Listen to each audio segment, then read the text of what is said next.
Okay, we're live, guys. Hold on. Hey, Jennifer. Welcome, everybody. Welcome to the live stream, co-creation live stream on making light of motherhood. Thank you, everybody, for joining me. Thank you for the support. I'm really fired up for today's event. It's evening for me, so just excuse me if I say tonight or that type of words. Just really excited to get this started. I'm Alexia Vlachos-Golokasidis. I'll be your host for today.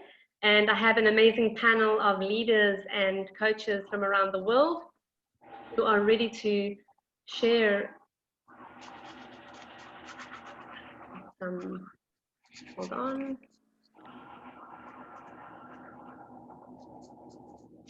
Some background noise here. I don't know what that is. Okay, there we go.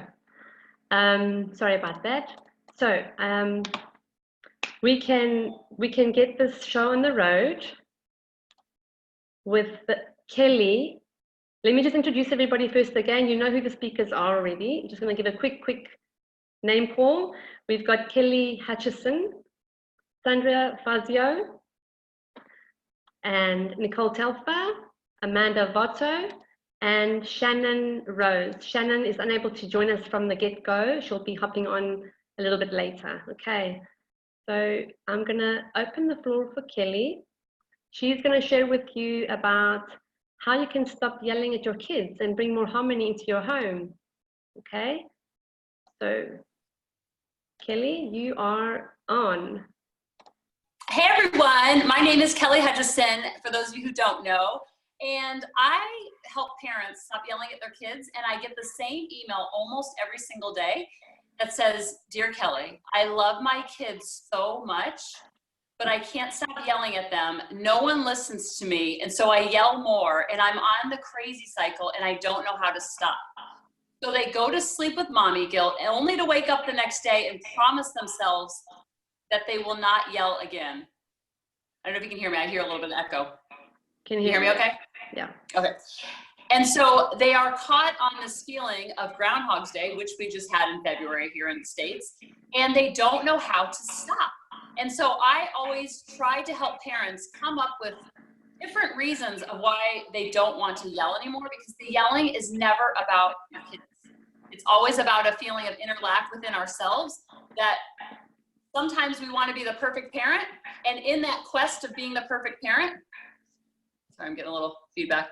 In that quest of being the perfect parent, they are parenting from that fear-based place, and they're so frustrated because they love this child so much. And so I only know about the crazy cycle because I was on it for many years. I was a teacher and a counselor in the schools for so many years, and so I thought parenting was going to be kind of easy for me because I had all the training, I had all the background. I was a behavior specialist, so I dealt with the most severe behavior problems of the school when I was working in the schools. And so I was so curious on why I could manage 20 first graders who were 6 and 7 years old in a classroom, and there was a lot of goodness going on. There wasn't a lot of stress and chaos in the classroom. There was a lot of love, a lot of harmony, a lot of happiness, a lot of learning, and it was just a really good environment. But then I had 2 of my own children, and I couldn't figure out how I was able to manage and be okay with 20 kids in a classroom, 6 and 7 years old, who weren't even mine, but then I only had 2, and I was losing my mind.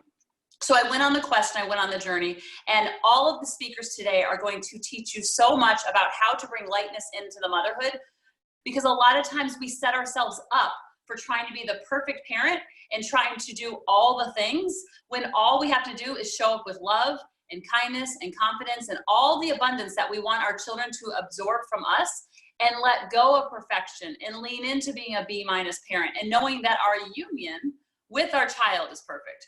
The soul that you have a contract with is the child chosen for you, and you are chosen for that child. And that child will show you where you need to grow. They are your GPS. They are your greatest teacher. And so when you look away from the parenting journey as what can I teach my child, and you go into the parenting journey of what can I learn about my undeveloped self through my child, this child came through me, not from me, that is when life becomes a lot more fun, because you get a lot more curious and a lot more non-reactive. So I came up with 6 reasons that really help parents to have a very compelling why, because when you have a compelling why of why you want to stop yelling, and you take yelling completely off the table, then you're able to hear the other speakers and implement these strategies.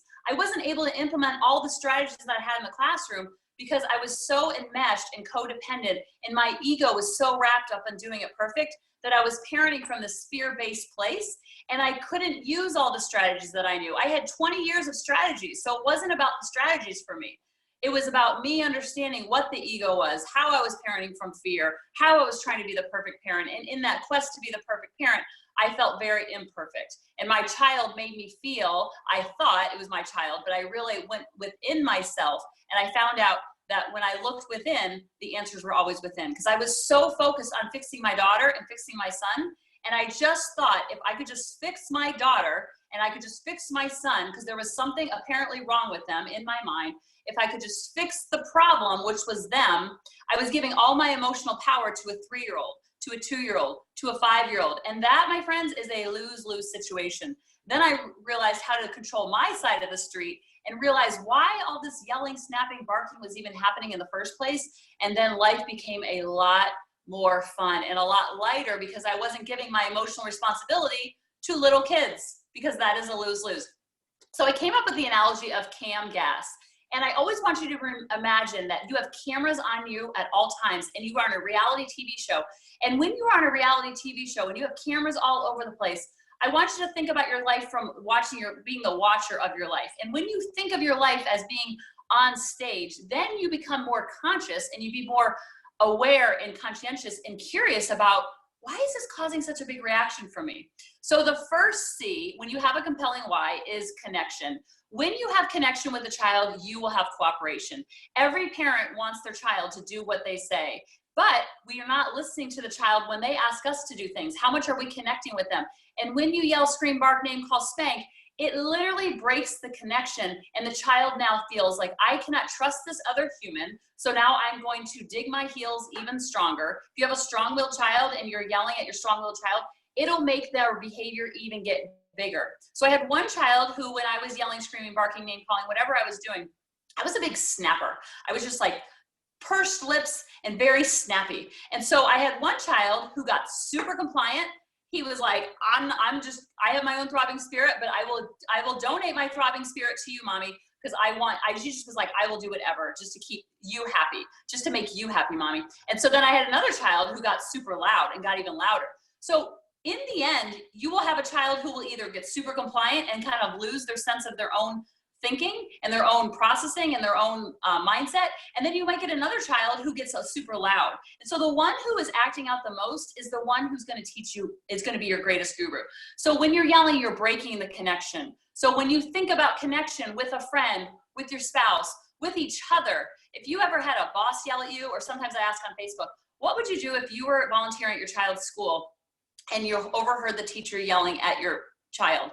Every parent usually says, I would lose my mind, I would get them removed immediately, I would go to the superintendent, I would call the principal, I would get a meeting immediately, I would reprimand the teacher, I would put that on Facebook, and all these different things happen. And so I always tell, that mama bear energy that you have about the child being yelled at by the teacher, have that same mama bear energy, because you don't want to break that connection. So that's the C and the gas cam.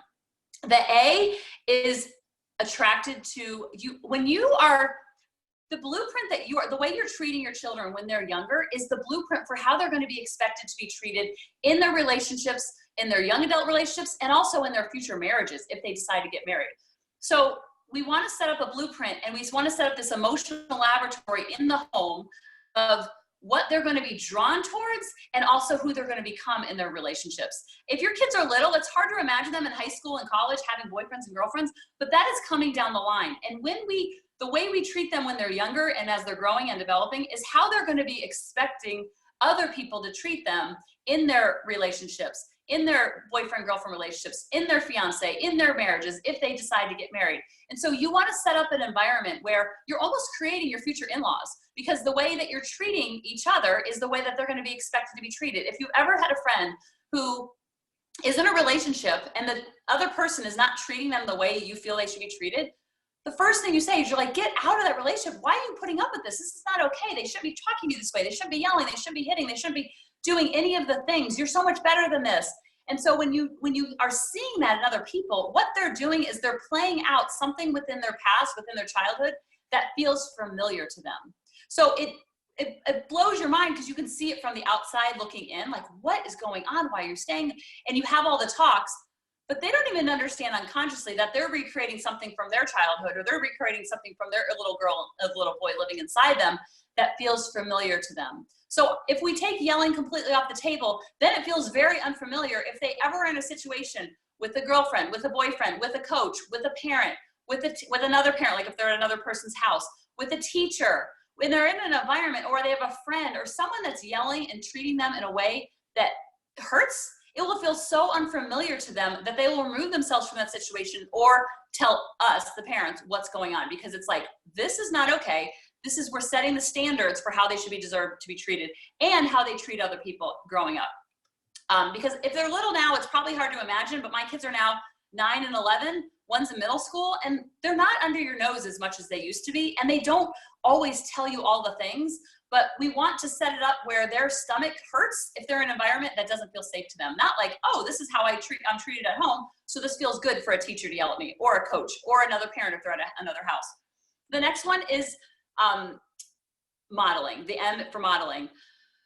With the way that you're talking to your child is the way that they're going to talk to you. So I always encourage parents to only control their side of the street. What does that mean? They always say that apple doesn't fall far from the tree. I don't want you spending so much time worried about the apples in your tree and making sure that the apples are grateful and happy and confident and good at sports and great grades and all the things that we want.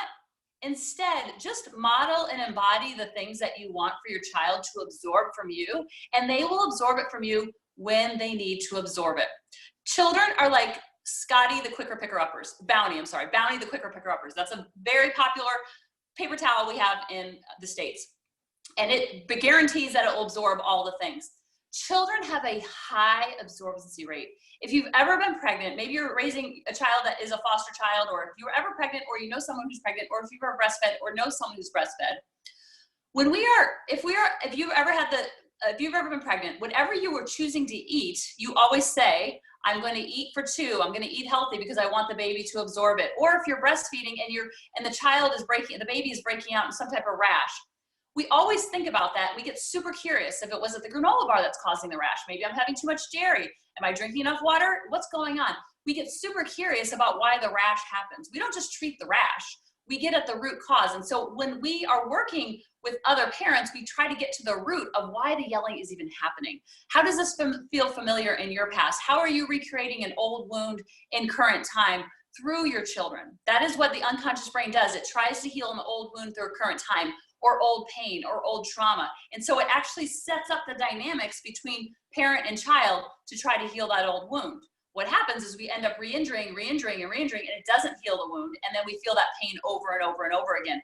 So we always want to model the energy that we want our children to absorb from us. That means when we're interacting with them, when we're interacting with the mail carrier, when we're interacting with our spouse if we're married, when we're acting with their sibling, the people at Starbucks, the people at Walmart, the people who cut us off on the highway, wherever you are, just model and embody and just be the tree that you want them to absorb, what you want them to absorb from you, when you want them, and you don't even have to choose when you want them to absorb it. Because children have a great way of monkey see, monkey do, so don't worry so much about the monkeys, just worry about the monkey that we are and get rid of our monkey mind and showing up and being and having the qualities in the tree that you want them to absorb. So if you want a love, kindness, abundance, happiness, all the things, be that tree, and then the apples within it, you don't even have to worry about them. You just focus on your side of the street, and then you get all your power back. Because I spent 5 years trying to control a 2- and a 4-year-old, and it was a lose-lose situation.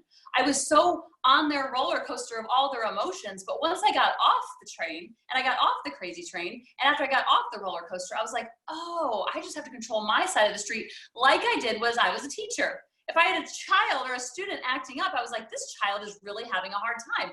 I never took it personally like this child's giving me a hard time. I was like, oh, we need to get the parents in, we need to get the principal involved, let's get the guidance counselor in, let's get a behavior plan going on. This child's really hurting.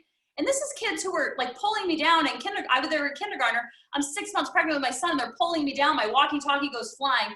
I don't lose my mind. I'm like, wow, this kid's really hurting. Because hurting kids hurt other people. So how can I show up in a way that can help this child? Because our children do not come from us, they came through us. So when you're always modeling the energy you want them to absorb, they have a great high absorbency rate. The next one is G. Now, whatever you believe, our children do not belong to us. They came from God, they came from the universe, they came from the stork, they came from whatever you believe, they didn't come from us, they came through us. And they are here as our greatest teacher. And so sometimes our souls, before we even were born, our soul is the face that we had before we were born. And our souls are connected to this higher source, the universe, the stork, God, whatever you believe. I just use God as a universal term. And so what happens is we are connected, our souls are connected to that energy, and then we come through our mother's womb, and then we treat our parents like they are the new God. Like everything they say is golden. They are all of a sudden now we're connected to these humans that are imperfect, just like we all are. And then we think everything that they say, do, believe, and think is truth, because our soul wants to connect. And so when we see them as not belonging to us, see them as a student in our classroom, a child on the team that you're coaching, babysitting your niece and nephew, a child in your office if you've ever been a counselor, watching your neighbor's kids. When you see the child, that's detachment. When you see them as not belonging to you, then you see them as a reflection of God's love and this higher power versus a reflection of you. And then you take a lot of the pressure off of yourself and you're like, okay, I'm going to accept the as is of every single moment. What's the lesson here? How is this happening for me, not to me? And the next one is, and I have two more, authority. I have so many parents that tell me I want them to have respect for authority. I want them to have respect for authority. So when they show disrespect, I just lay into them because I want them to show respect for authority. And I agree with that 150,000% that I want my kids to have respect for authority. However, I also want authority to respect my child. It's a two-way street. So if I'm not respecting my child during the messy moments, then how are they going to be able to expect that from their teachers, from their coaches, from other people? And so the way that I'm treating them is the way I want their coaches to treat them, or their teachers, or the other neighbors, parents, or when they become a grown up and they're going to friends' houses, their boyfriends' houses, their girlfriends' houses. This is how I want authority to respect them in return. So it has to be a two-way street. And the last one is, if you have any other children in the home, this is the greatest way to sibling connection. Because when I have two kids, when I'm having a messy moment with my daughter and I'm holding the space and I'm being the calm in her storm and I'm doing all the steps that the other teachers are going to teach you today, my son, who's in the other room, not involved in this, he's picking up on all of it unconsciously. Okay, so when my sister upsets me, I'm going to do what mom does. And then conversely, when I'm working with my son and he's having a messy moment or a difficult moment or a really big emotion, because we want our kids to know how to feel emotions, all of them, good, bad, all the emotions.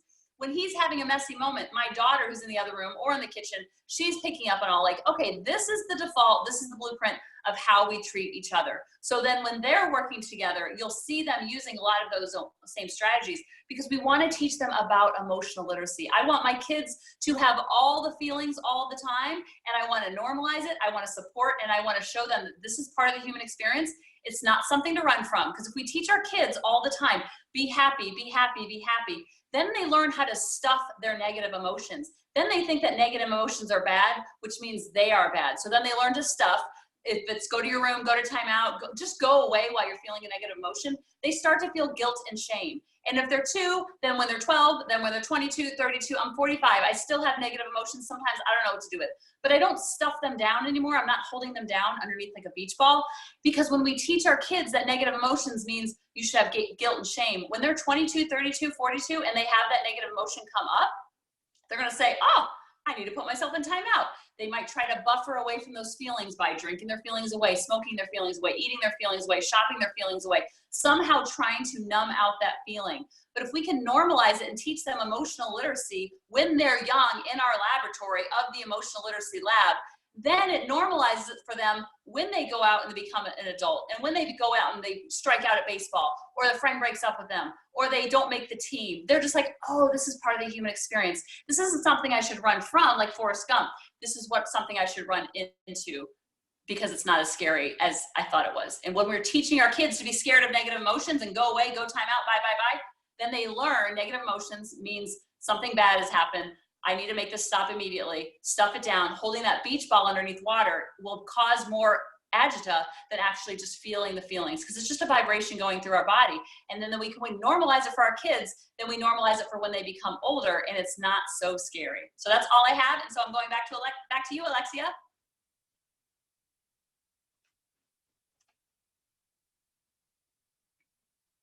I can't hear you. Can you hear me now? There you go. Okay, yes, great. I can hear you now. Thank you so much. A lot of valuable content there. You're amazing. Thank you so much. I forgot to mention when I was introducing everybody that you guys, after every 2 speakers, you will get an opportunity to ask questions. So make sure you're writing down your questions on a piece of paper or wherever. And so, for example, after Sandra has her presentation, I will open up the panel or the chat box where you can put in your questions if you have any, and the responsible coach will reply to you. Okay, so I forgot to mention that. Sorry about that. And I'm going to mute you now, Kelly. Hi, everybody. Thank you, Kelly. I appreciate the opportunity to be here with all of you guys. What a great way to segue into what I have to share today. Kelly and I actually share a lot of similarities from the journey that we've been on. That's where we've kind of met, was this path of conscious parenting through Dr. Shefali's work. And so I, like herself, have been on this quest of self-growth and transformation. I'm a truth seeker at the core, and somebody who has just trialed life on every level. And in those experiences and trials and errors and discoveries and everything you can name under the sun, I've been led here in this moment. And my conversation with you today is very informal. It's like we're all just hanging out, having tea like we're doing. So I don't have anything terribly formal, but one of the things that I do want to bring up that has ultimately shifted the trajectory of my work in this path, and Kelly touched on it. She tapped into it a little bit from the conscious parenting side of things, which has been so beautiful. Human design is something that is very incredible to really understanding the true depths of our children. And I didn't have this knowledge when I first embarked upon conscious parenting back in 2014 is when I first heard conscious parenting. I'm really glad the way that I learned this, though, because conscious parenting really helps us to look inward and parent the child within us and understand what those unhealed wounds look like or what they feel like, and address them at a core level so that we are not projecting and expecting and doing a lot of the stuff that Kelly so beautifully shared in her presentation. And so doing this inner work is ongoing, lifelong. And so long as I believe we're breathing and we're in this form of life, we're always experiencing the trials and errors. And so for me, conscious parenting was the catalyst in how I even got on this path. And I have one child, she's 9 years old. And it's just funny because a lot of people, you know, when I share around the work that I do, they'll say, well, how many kids do you have? As if, you know, there's a requirement in order to do this work. And I often just say, there's one. And I'll say, and she's a big one. She's one big spirit, and she's enough for, you know, 5 kids in one. And I really say that with this deep gratitude, because I know that, like Kelly mentioned, you know, we asked our children to come into our path as much as they called us into their path. And so upon doing this work of conscious parenting and really getting in and understanding some of the deep things within my being that I moved into motherhood with, I mean, I came into this path of motherhood quite delusional, if I may just admit myself very openly. I was close to 40 years old, and I came from the corporate world and, you know, thought I had it all together and had my colored spreadsheets and my, you know, lists and checklists and everything like that. So of course I felt, well, if I have these lists and everything, this kid's just going to follow my flow. What a very lucky kid she is to have a mother like me to keep her life so organized. And so in looking back, I can see so clearly, even just the fact that she came into this life a whole month early and then a whole day before a scheduled C-section, like this was the true lesson. And she was giving me a pretty big wake up call in that moment. Like, lady, it's time that, you've got a lot of work to do, and I'm your one awakener that's going to get you there. So I did this work very aggressively. I devoured it. Shefali's kind of even made slight remarks in jest around the fact that she didn't write the book called The Super Conscious Parent, but the Conscious Parent, because I took it across the board to the other spectrum. So I had to kind of find my way back to center. And so I continually do this work, and it's a big part of the integration of my being. And I've gone deeper. Why? Because for me, there was something even understanding the depths of the child before me, outside of even just my own self. There was a longing, there was a seeking of understanding her at an energetic level. And so, of course, the universe was feeling into this. And 2 years ago, I was at my daughter's school, just doing my thing in the lobby, whatever. And some mom out of the blue just approached me, and some kind of, I think, energetic thing happened in that space. And she just said, have you heard of human design? And I was like, no, but there was something, just like when I heard conscious parenting in 2014, and it basically like took off, like a rocket ship learning that. Human design, it just like absorbed me. And all of a sudden I devoured it. Within hours, I was on the couch, researching, searching, doing everything. And so now I have integrated this into the work that I do in supporting families. And what I love about it, I'm going to do what I can to kind of high level this. And I'm going to invite you to go and explore it and feel into it and see if this is something that even resonates with you. But I will tell you, it has been a huge game changer in not only my personal life, the life of my family unit, my daughter in particular, and the lives that I get to work with every day on this path of awakening. So essentially, human design is an integration of our ancient wisdom systems and science. And so it's based on the calculations of our birth and our location and time. And what happens is it integrates a map, if you will. So I kind of reflected and contemplated on this recently, along with, we were told long ago, like, well, parenting doesn't come with a manual, or we don't have this kind of like rule book. And I'm here to tell you we do. Like, yay, in 2020, we can finally say, like, there's something, yes, we have, that we can, actually look at for our kids. And so, and ourselves particularly. So what happens is, when we plug in the simple facts of our birth information in this chart, it will give us an overview of our child, our children, our spouses, our partners, our coworkers, whomever it is you want to pull the chart for, their auric type, their energy. And something that we're missing, I believe, in the conversation of this awakening, in this path to getting into the highest part of our essence, is understanding how our energy really truly works. And when we really embrace and embody that everything is energy, all things are energy, and we are here in a form of the energy itself, expressing itself as a human being. And, some people have said, like, we're spiritual beings having human experience. And so I believe that completely.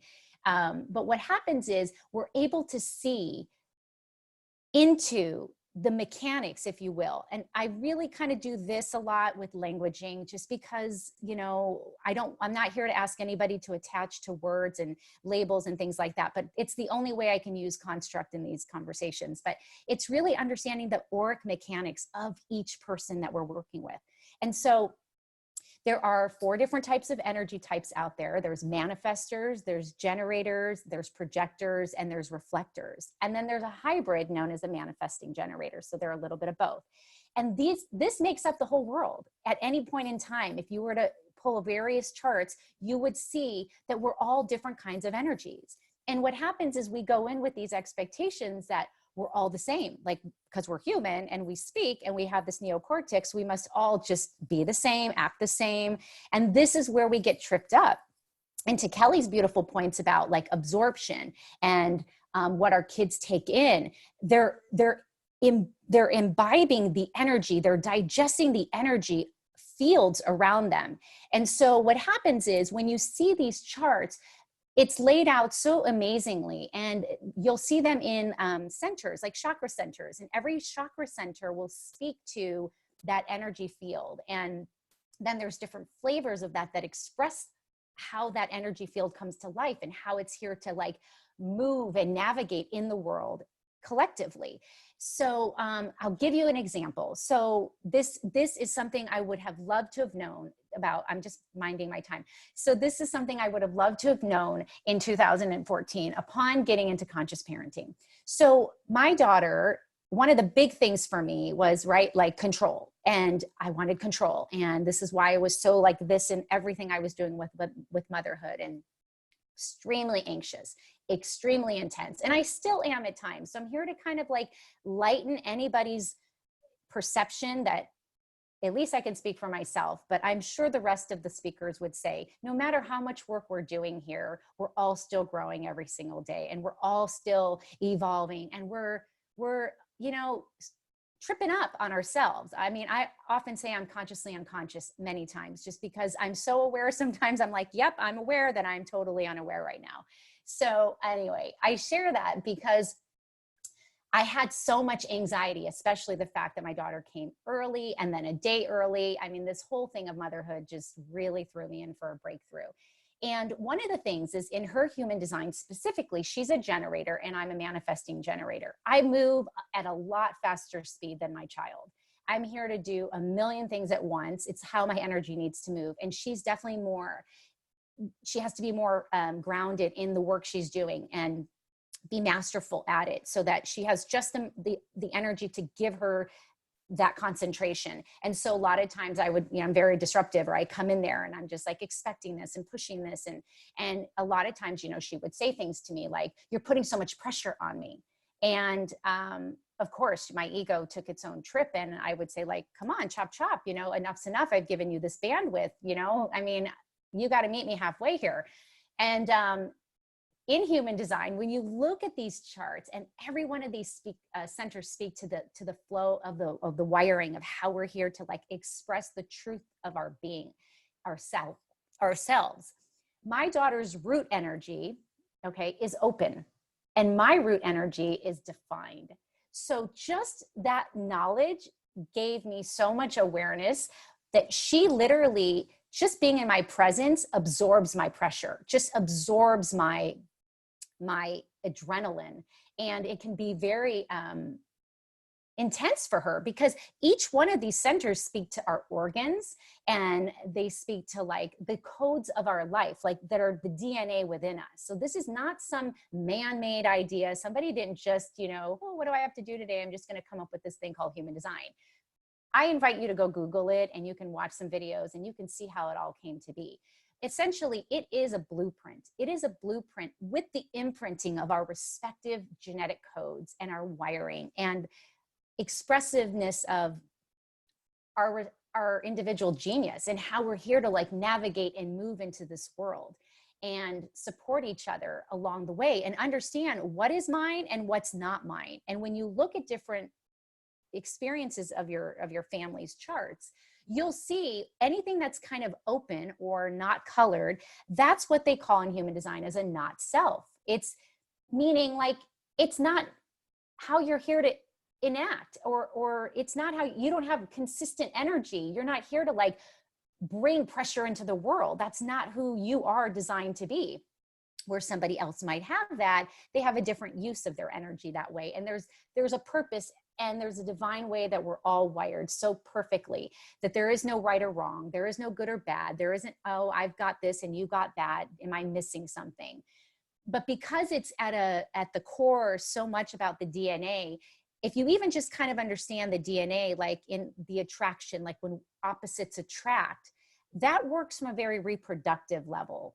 Yeah, that's like people wanting to have reproductive, to make babies, right? The opposite has to attract. But in the evolution of our own being and the truth of ourselves, we're not here to go be anybody other than who we really are. And we're here to truly embody that into the fullest of our essence. And a lot of times we forget who we really are inside of us, because like Kelly made that point, the minute you come into this atmosphere, into this environment, You're completely conditioned now. You've got all this stuff pouring into your open cavities and energy fields, and it doesn't know what to do with it. It's like, I don't know what to do with this stuff. And so what happens is it amplifies it. And so something with my daughter's chart in general too is her solar plexus energy is wide open, and I have my own energy field and it's defined. So I'm an emotional being. I high and low, up and down, left and right. To know me is to know I'm emotional, and it's how I express myself. It's how I bring my passion into the world. It's how I sit with my feelings and express them and share them. It is a very natural part of my being. So if somebody says you're too emotional, which I've often been told, I remind people, well, 50% of the world is, so why don't you get to know the rest of them? Because don't outcast the one person that's emotional. Instead, look at that as like, wow, okay, you're emotional, but I don't maybe feel like I'm emotional, but I feel like when I'm with you, I'm emotional. And so what happens is people that have that open will amplify people like me that are emotional. And then they leave my energy and then they go, okay, yeah, that was a trip. I'm not usually that emotional. Like there was something I plugged into Sandra and now I'm done and I got my fix and I'm good to go. And so this is what's happened with our own daughter. My husband and I are both emotional beings by the virtue of our design. And our daughter is very open in that chakra field. And so what do you think comes from that? Now that I know what I know, she looks like the crazy one. She's the one throwing the tantrums. I'm not judging, I'm not projecting, I'm sharing the experiences. And this is what played on me my whole path. And so then there's this blaming and this unease, like she can't take it. It's overwhelming. She doesn't know what to do with it. And it's like, it looks psychotic. And then I'm over here going, okay, whatever, I'm off my wave. I'm good to go. Like, I don't know about you, but I'm done. I'm done with my emotion, but I'm still fine. And she's left with feeling skid-sick, in any moment. And so we've had to kind of look at this, and it doesn't mean there aren't other things at play. So I'm not trying to make all of this seem or appear as if it's one thing that explains life. I'm trying to enlighten and expand and expose everybody who's here in this space, because you're here for a reason, to hear whatever it is you're meant to hear and be impacted by whatever message is most resonant to you. There is no right or wrong way about any of it. It's really staying curious in the process of this path of awakening and learning to attune deeply into the child before you. I mean, do this work. You have to ground yourself in this space. Everything Kelly touched on, it's so paramount to becoming part of, this collective that we're all here to share out of humanity in this human form. But human design is so specialized, and what I love is it's so personal. It's so truth-telling to each person. It gives you insight to how you make decisions. How are you here to show up? How are you here to make decisions? It teaches us to get out of this space of the mind, bye-bye, and get back into the intelligence of the body and trust the innate wiring that we came here with, and learn how to feel into the natural flow of our own body, because it is an integration of soul and the physical, and it's here for so many purposes, and there's so many dimensions. It's a rabbit hole. You can get lost in it. I've been doing it for a couple years. Every second I'm learning something new, and my whole way of learning it is to share it and teach it and do all that stuff. So I'm constantly learning and unfolding.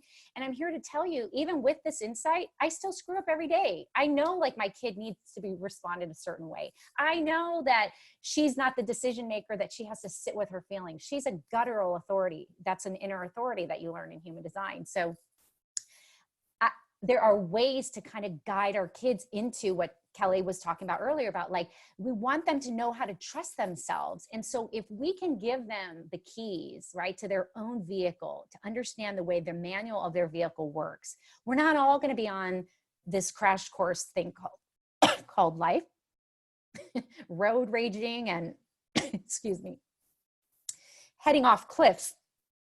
We're going to mind our lane, and we're going to understand the boundaries, there you go, throat chakra closing itself on me.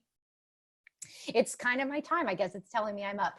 So there's just so many jewels. And I just really want to empower you guys to lean into this insight, you know, feel into it, discover it, experiment with it. It's not any belief system. It's really a place to practice and rediscover and be liberated by what you already know about yourself. Because when I do readings with people, they're like, oh my gosh, like that's so freeing. That's like what I've always known. Like, thank you for sharing that. And that's how I felt.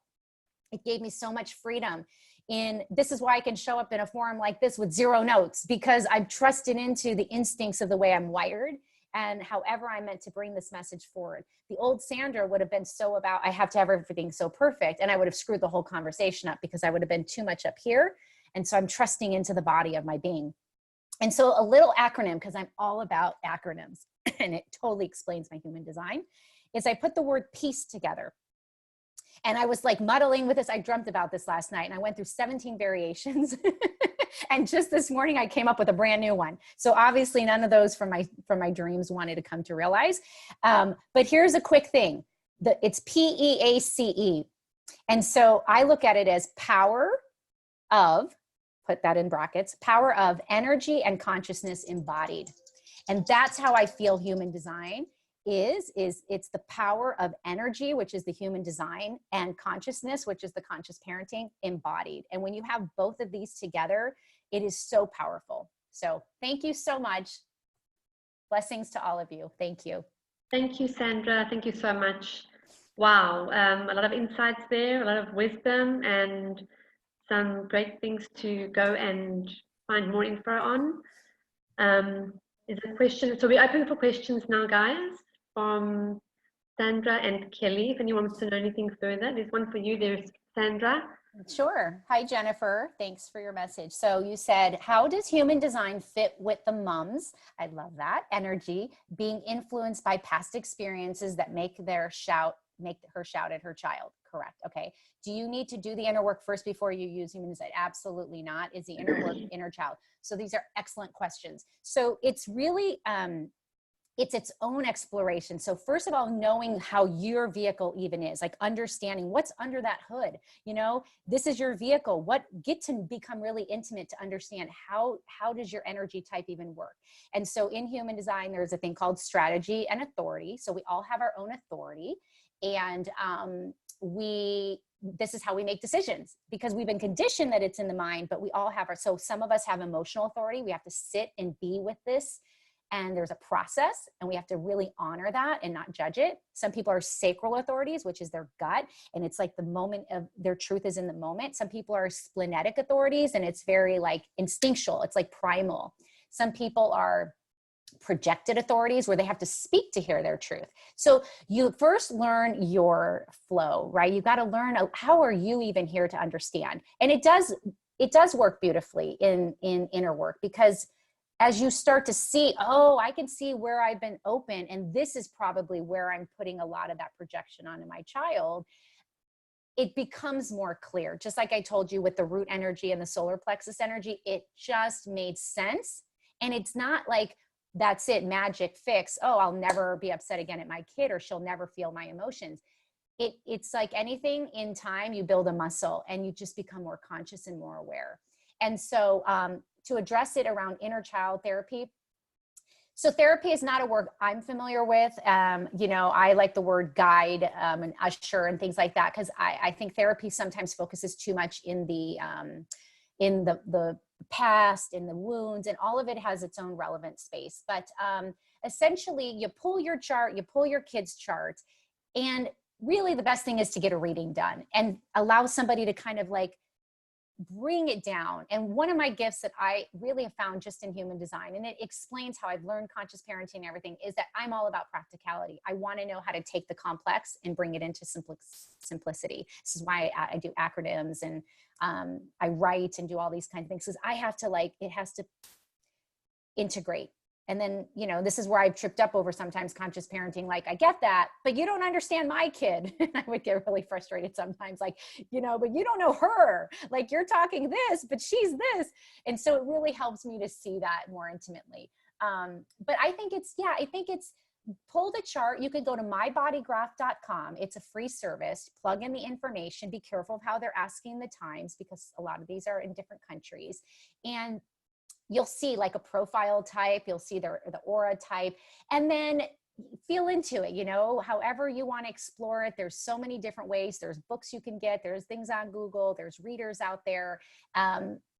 It will be magical. I promise you, it will bring you so much relief, and it will help you learn how to guide your child according to their aura. And then together you will find how to orchestrate that as a unit. It'll be beautiful to experiment with. And don't be so hard on yourself, Jennifer, either. I'm telling you this from experience. I still trip up daily, so it's all good. Yeah. Thank you for your question, of course. Okay. Sandra, if you like, you can share the link in the chat for Sure. Jennifer. Okay, thank you. Yeah, thank you. Okay, so we have our next.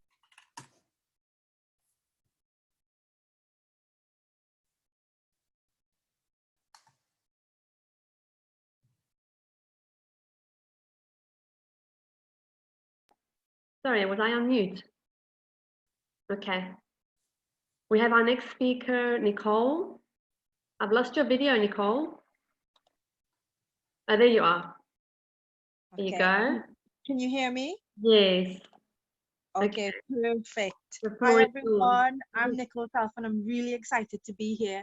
I wanted to jump in on the conversation that Kelly and Sandra started, because so beautifully they kind of outlined for us how sometimes life and the people that we journey through life with seem to get to be in the driver's seat of our emotions. They seem to get to decide the level of stress, anxiety, anger, worry, frustration that we get to experience. And obviously, by extension, they also get to decide the level of joy and appreciation and bliss that we get to experience. So today what I wanted to do was to share a tool that I've spent the last few years developing that was really instrumental in helping me be able to manage my own emotions and take back my power. And really, the tool is called an emotional ladder. And if you can just visualize a normal wooden ladder, and we'll kind of walk through what you get. So at the bottom of the ladder, you would find low level or low energy emotions. So this is where you would have worry, you would have stress, anxiety, anger, and frustration. And at the top of the ladder is where you'll have peak state experiences. So experiences like great appreciation and joy and bliss and gratitude and excitement for life.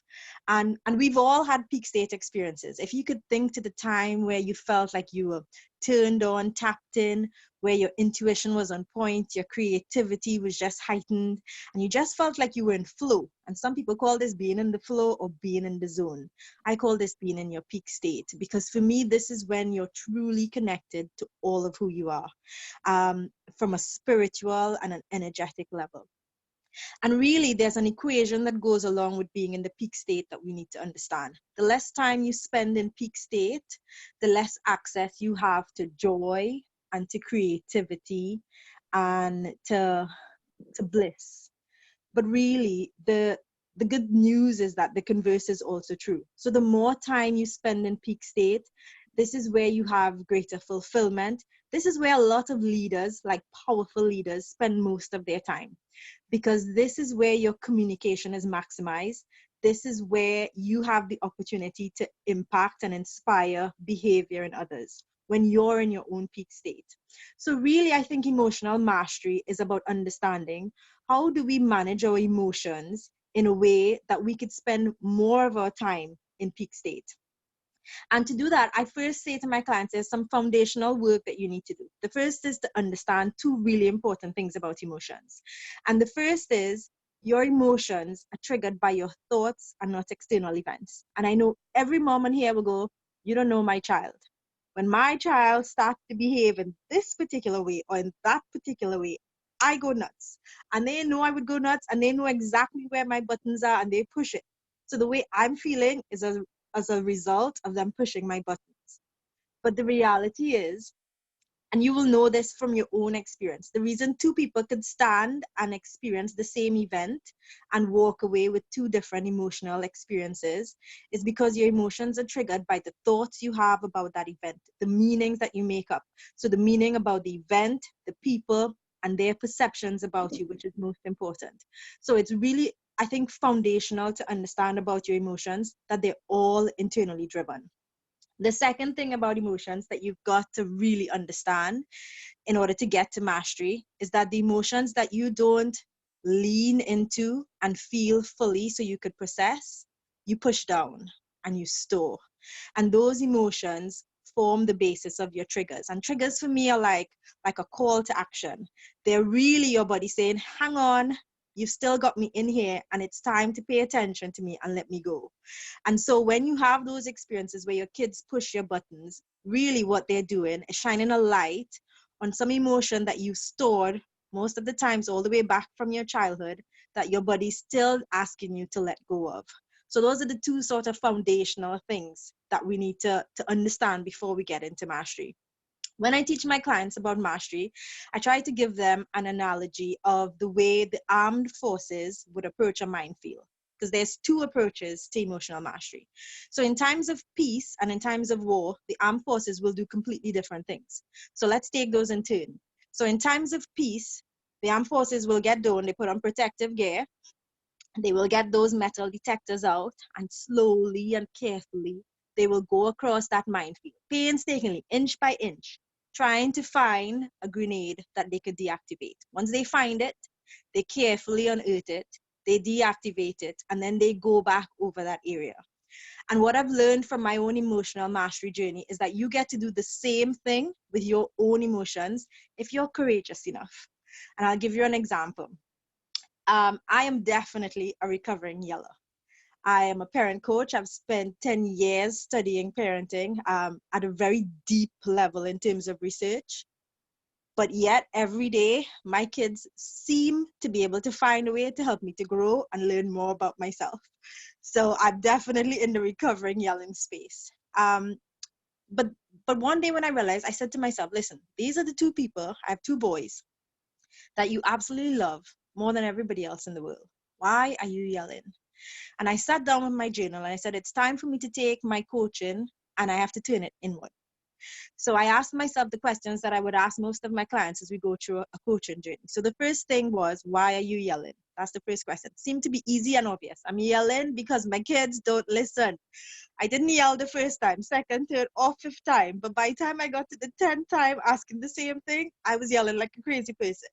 So I'm yelling because my kids don't listen. And then I said, okay, if your kids are not listening or your kids are ignoring you, that's a feeling. But what's the emotion behind that? And I sat with it some more. And then I could feel a feeling of helplessness start to come up for me in the pit of my stomach. And so I wrote that down and I leaned into that feeling. And then I asked myself, once I got really clear on what that feeling of helplessness felt like, when was the very first time you felt like that? And instantly I got a picture. 4-year-old version of myself standing in the kitchen, desperately trying to get my mother's attention.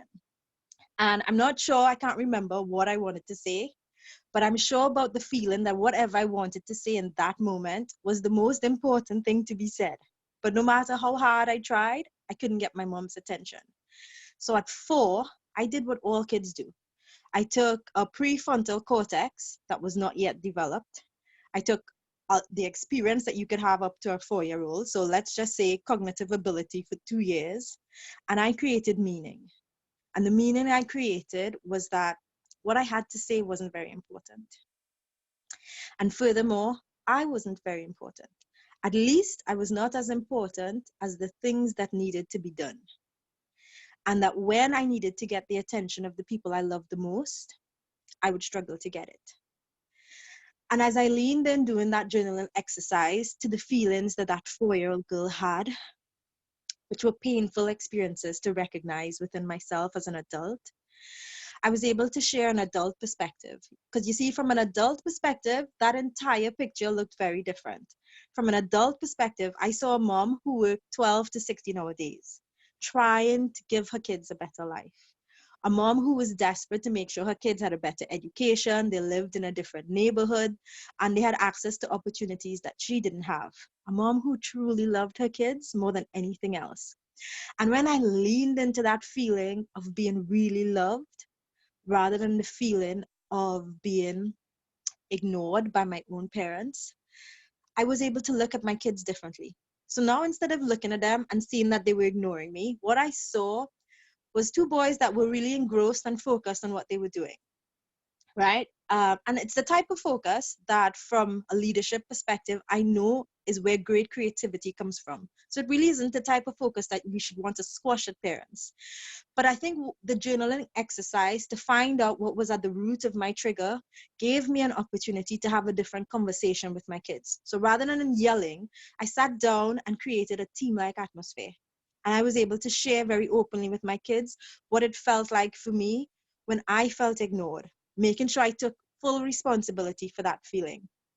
And my sons, being the clever little kids they are, were quick to jump in with solutions. My younger son said, I know exactly what to do. Instead of calling us across the room, why don't you come over and touch me on the shoulder? Because that way I can give you my full attention. And then my older boy said, how about instead of call us just when you need us, you call us maybe 5 or 10 minutes before. So that way when you're ready, we would have been preparing to stop and give you our attention. And I think the important thing to take away from this story is that when you do what I call emotional hygiene, see, we all get really focused on taking care of the external body.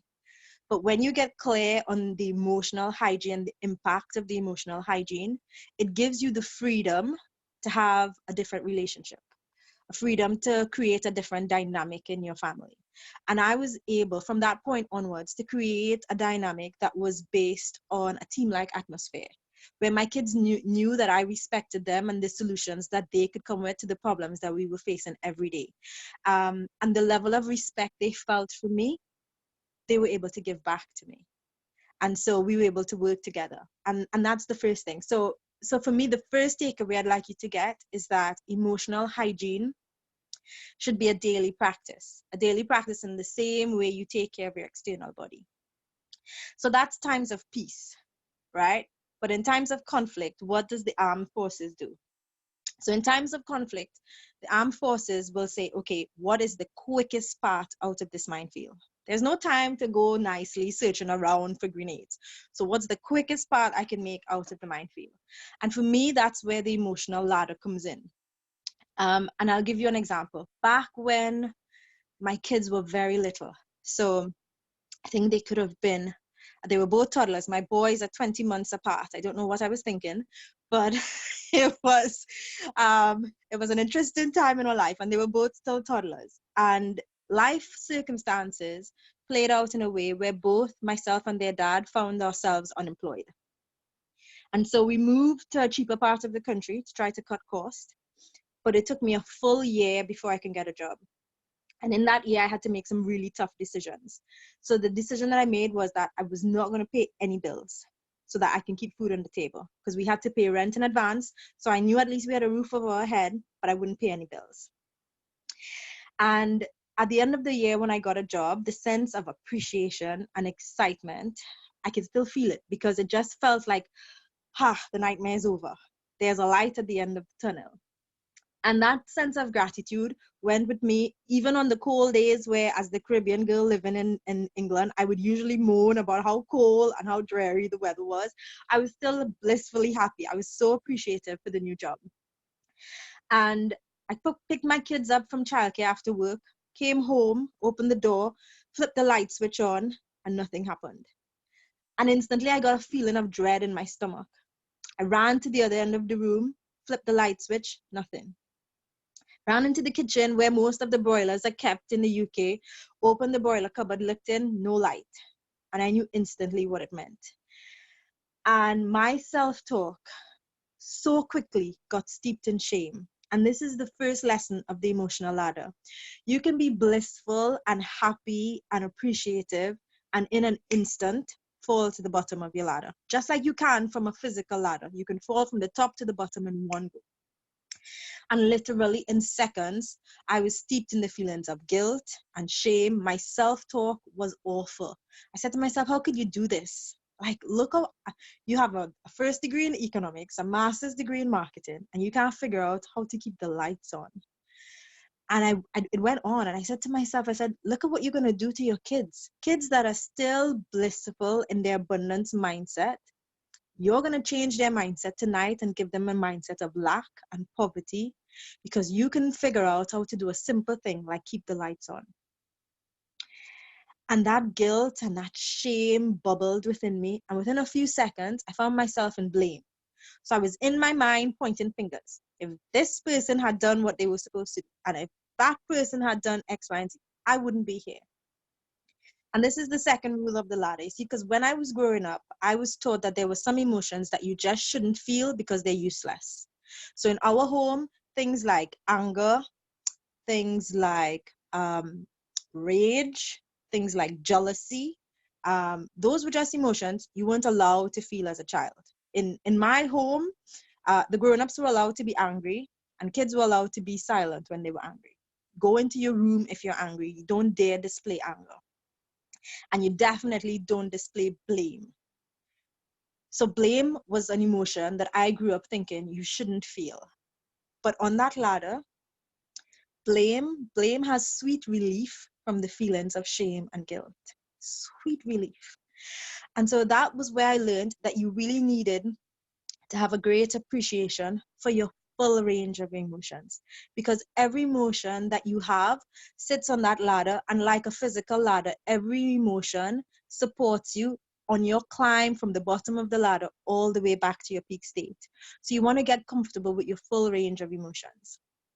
My blame soon bubbled into anger, and I was really angry. I thought, what kind of company in the middle of winter would turn the lights off when they know you have 2 kids in the house? And I got angry, and then my anger turned to this deep sense of frustration and tiredness. I thought, you know what? I'm really tired of this financial experience, and I just want it to come to an end. I'm tired of shaking every handbag, of looking through every pocket, every trouser, every jacket, trying to find pennies just to figure out how to keep food on the table. And then I thought to myself, you know what? There is a light at the end of the tunnel. You have a new job. You have a solid plan for how to get out of debt. And that sense of appreciation, I looked down at my kids and I thought, the reality is everything that matters is still okay. You mightn't have the lights on, but you have a roof over your head. You have food to give the kids are safe and they're happy. And for the first time in a few seconds since I walked in the house and realized that we had no lights, I had access to a different choice. Because from that space of appreciation, I was able to see that tonight could be an experience for my kids that will be a fun night, rather than an experience that would define their lives forever. So I looked down at my kids and I said, here's what, the lights are off, but we're going to have some fun. We're going to build a tent on mom's bed. We're going to have a picnic, and we're going to tell stories and funny jokes all night long. And that's exactly what we did. I made peanut butter and jelly sandwiches as quickly as I could. I took all the duvets we had so that we'd be warm. I hung a sheet over to just keep through to my tent team. And we told toddler stories and toddler jokes right up until bedtime. My kids are 11 and 13 now. And for my boys, it's still one of the most fun memories they've had of their toddler ages, because for them, they didn't get to experience the stress. They just got to experience the joy. And I think the important lesson to take away from the ladder is that you get to have the opportunity to create solutions from any space. But the solutions you create when you're steeped in the emotions of lack, of anger, of stress, of worry, they are completely different solutions to the solutions you can create when you're flooded with the emotions of gratitude and appreciation and joy and bliss. So your first job and your first commitment has to be to get yourself to peak state. And then from that state, you choose how you want to create a solution. I've had the opportunity to test the ladder on some of the most challenging experiences in life. And there were times when I felt like the ladder must have had limitations, and it's just so far you can go with the ladder. And I'll share one experience with you. And I struggled tonight, I'll be very honest, if this was a story that I should share. But I felt that to be truly authentic and to show you the power of emotional mastery by doing those two things, emotional hygiene and learning to use your ladder to take you to peak state. It was important for me to share. When I was growing up, I grew very closely with two cousins. We were all a year apart, and we were called the Three Musketeers because we did everything together, including plan our future. So the plan was that we were all going to have kids around the same age, and we were all going to live on the same street so that all our kids could roam and grow together and they'd be as connected. And life is very funny. We all actually had kids around the same time. They're all a year apart, just like we were. But instead of living on the same street, we all live in 3 different countries. So not quite the experience we had hoped for. But when the kids get together, anybody looking at them would be forgiven for thinking that they grew up on the same street, because they had this natural bond that just allowed them to flow with each other and bond and connect in a real beautiful way that really filled my heart with joy. Last October, the youngest of the 3 Musketeers and her only child, she took her only child for her last childhood vaccine. And what should have been an ordinary day for my family turned into a day that I think we would regret for the rest of our lives. Because 17 days after having her vaccine, Katie died.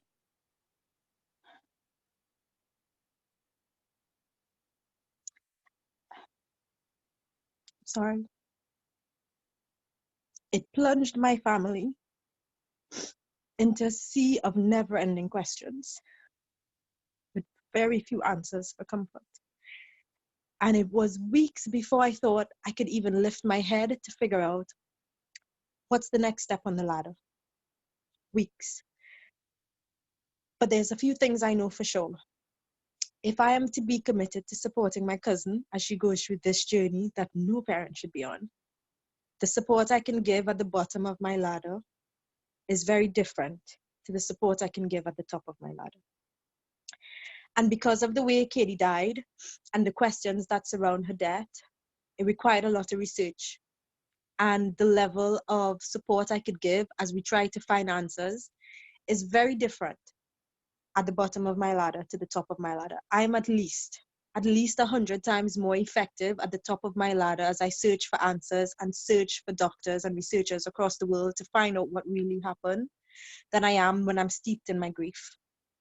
It's only been a few months, so I still make sacred space for my grief. Every day, I make space, I lean in, I let it pour out, but I don't stay there all day long because I know that my commitment to support my cousin has to first begin with my commitment to myself and my commitment to climb my ladder.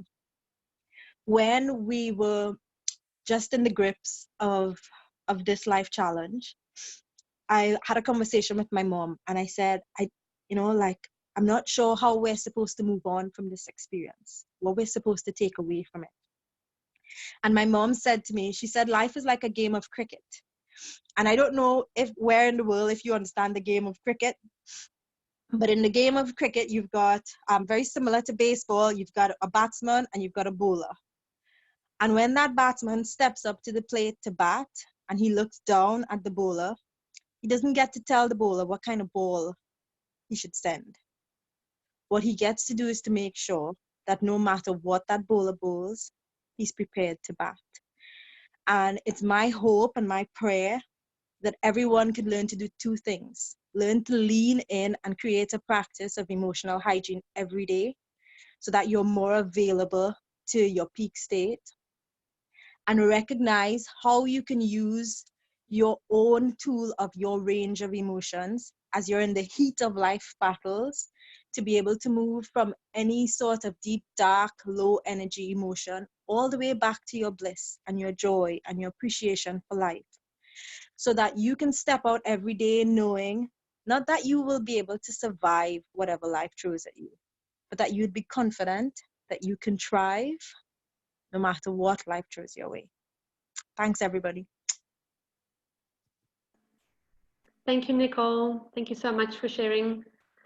Very, very valuable information and your personal experience. Thank you so much for getting so vulnerable with us. It means a lot.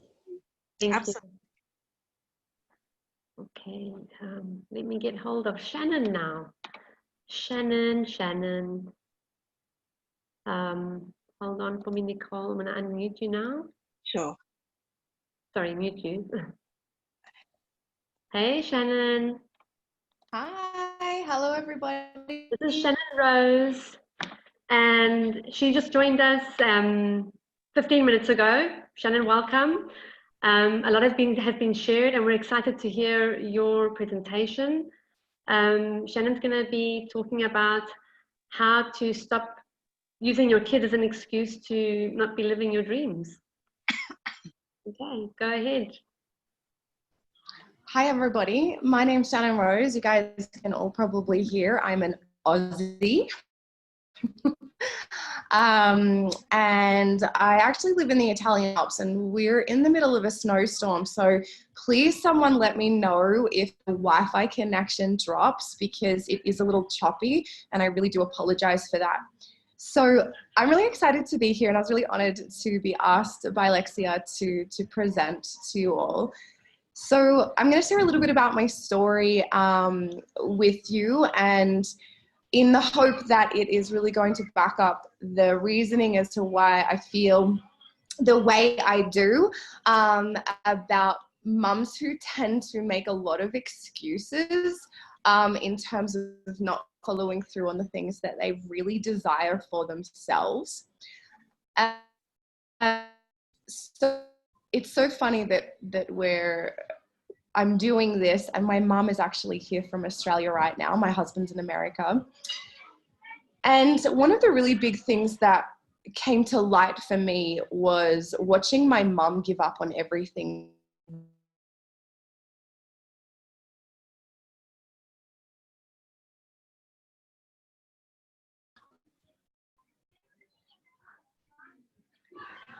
It's breaking up.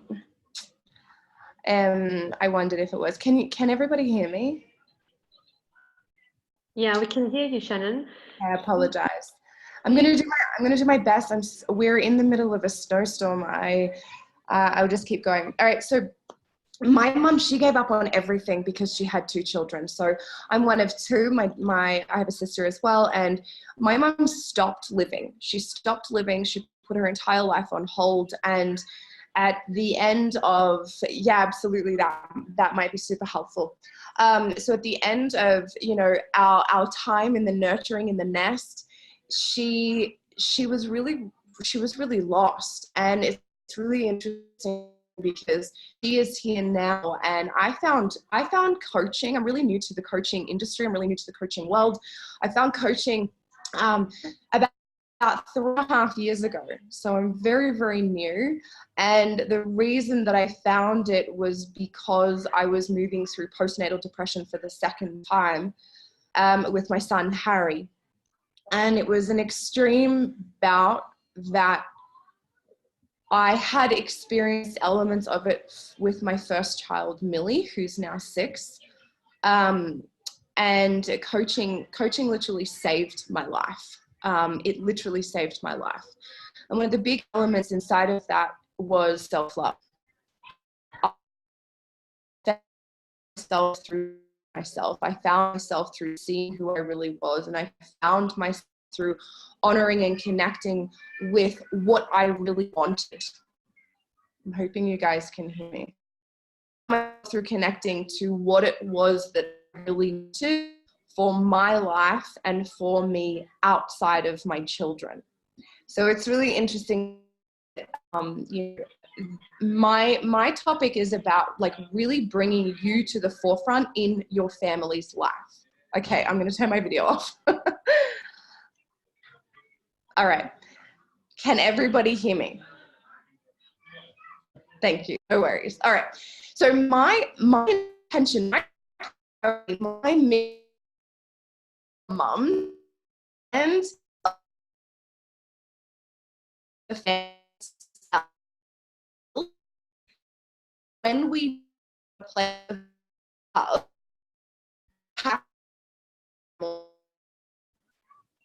and the reason that I know this to be true is because, oh goodness, can everyone hear me?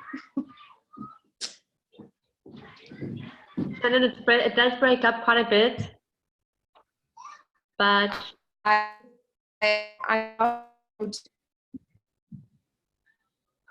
you're breaking up quite a lot. I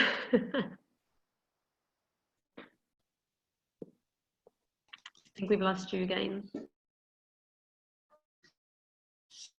Maybe if you move to another place in your room, closer to your router or something.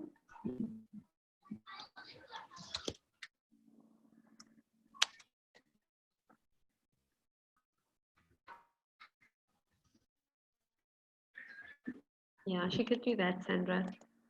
Shannon, are you there? She can't hear us. Okay.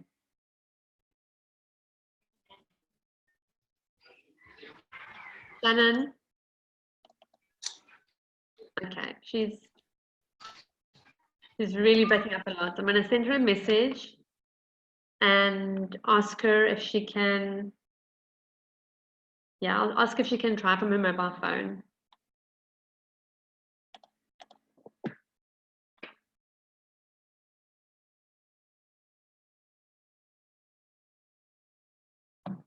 Okay, let's just give her a moment.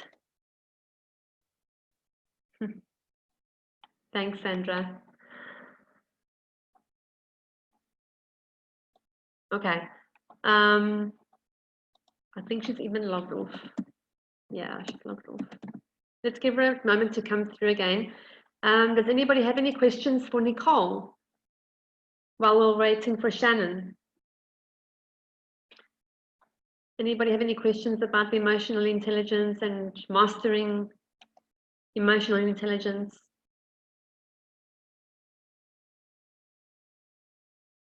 Nothing? Okay. So then, she's coming back on, I think. No problem. She's going to try and join again. Thank you everyone for your patience. She is in the middle of the Italian Alps and like she said, there's a snowstorm. I'm thinking of maybe giving the floor to the next speaker and Shannon can hop on when she gets the connection back again. Okay, so our next speaker is, I think it's Amanda. Yes, Amanda. There you are. Hi, Amanda. Oh, can you hear us? Yeah. Yes, can you hear me? Yes, we can hear you. Can you hear me loud and clear? You're quite low. Your volume's quite low. Okay. All right. I'm going to speak loudly, so hopefully everyone can hear. I have a little bit of a cold, so my voice is a little nasally. Okay. But just let me know if my voice starts to tone down and I get quiet. Just let me know, a little reminder, and I will speak up. Okay. Just share with us what you'll be talking about, and then you get to go. Yes. You're going to share, or you want me to share? I can share. I can share. So Amanda's going to be sharing with us awakening to love and how mindful self-compassion can build connection and resilience. Okay? Yes. That's it. Yes. All right, everybody. So thank you so much. I'm feeling so fortunate and so grateful to be part of this collective motherhood. All of us coming from different parts of the world. It's pretty amazing for all of us to connect. And I'm really excited to share today about mindful self-compassion. So I'll tell you a little bit about my background. I'm in the United States, in Connecticut, and I have 2 children. So my son is 12, he just turned 12, and my daughter is 10. And I have been on sort of the same journey as Sandra and Kelly had talked about with Dr. Shefali, the conscious parenting journey for the past 6-7 years now. And it's really been through that work that I've, done a lot of personal work and evolving on my own. And my training has been in mindfulness. So I know that mindfulness is getting a lot of press nowadays all throughout the world. And I was trained to teach the 8-week mindfulness-based stress reduction course. So that's a worldwide program that maybe some of you are familiar with. It's John Kabat-Zinn's program. And I've been teaching that for the past several years. And I'll go into a little bit about mindfulness. And the other program that I'm trained in is mindful self-compassion. And so that's another course that I offer. And the curriculum is based on, I want to give credit to Dr.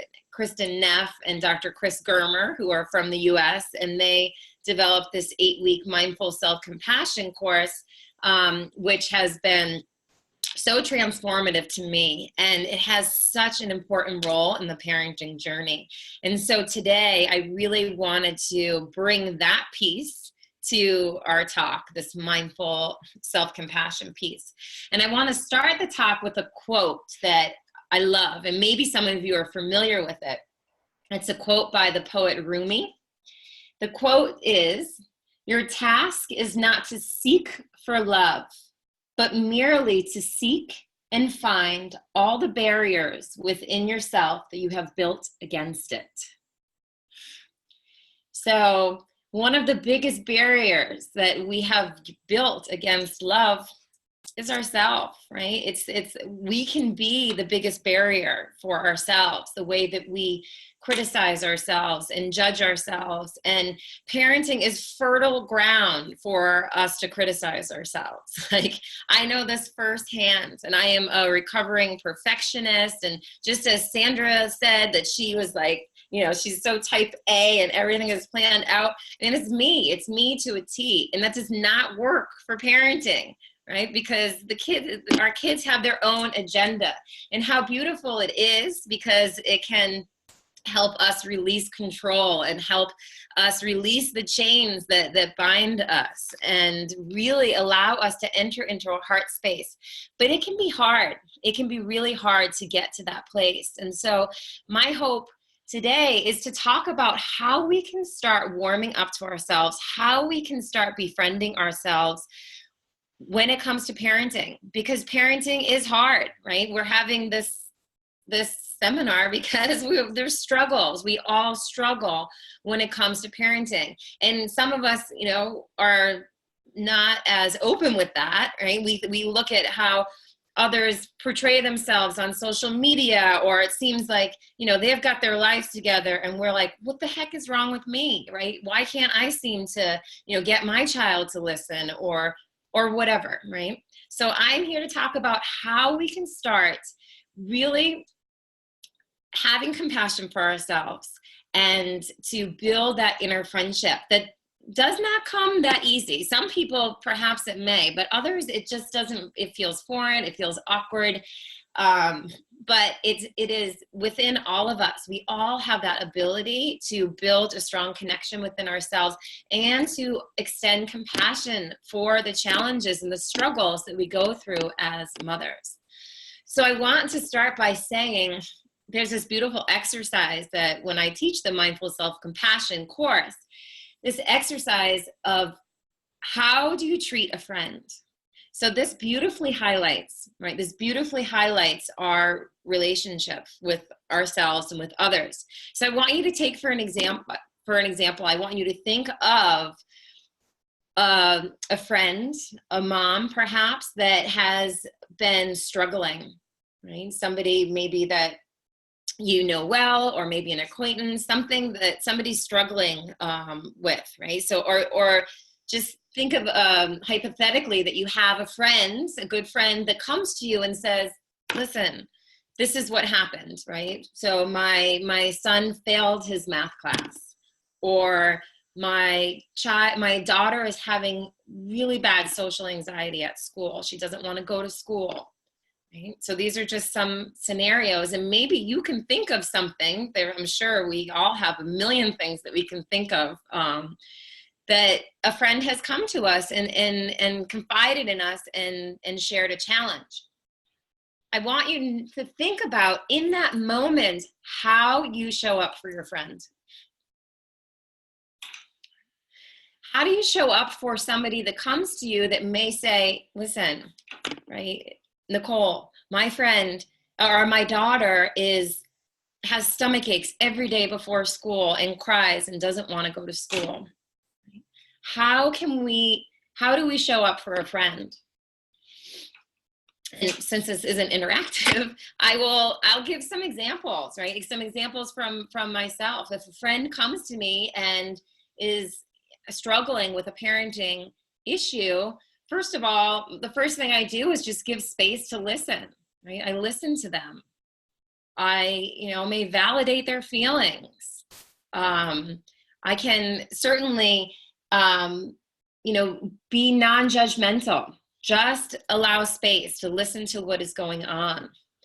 And maybe perhaps I take a gentler tone, right? I may have a gentler space with them and just really trying to empathize and be gentle. Or perhaps also we may sort of allow to put things into perspective, right? I think that's something that we can offer our friends, like a little bit of perspective in this situation. So really just highlighting how we are with a friend and how we show up. Now I want you to take a situation, either a current or a past situation, where you have struggled with a parenting challenge, something that's come up for you, right? We probably don't have to search very far. Something that's come up for us.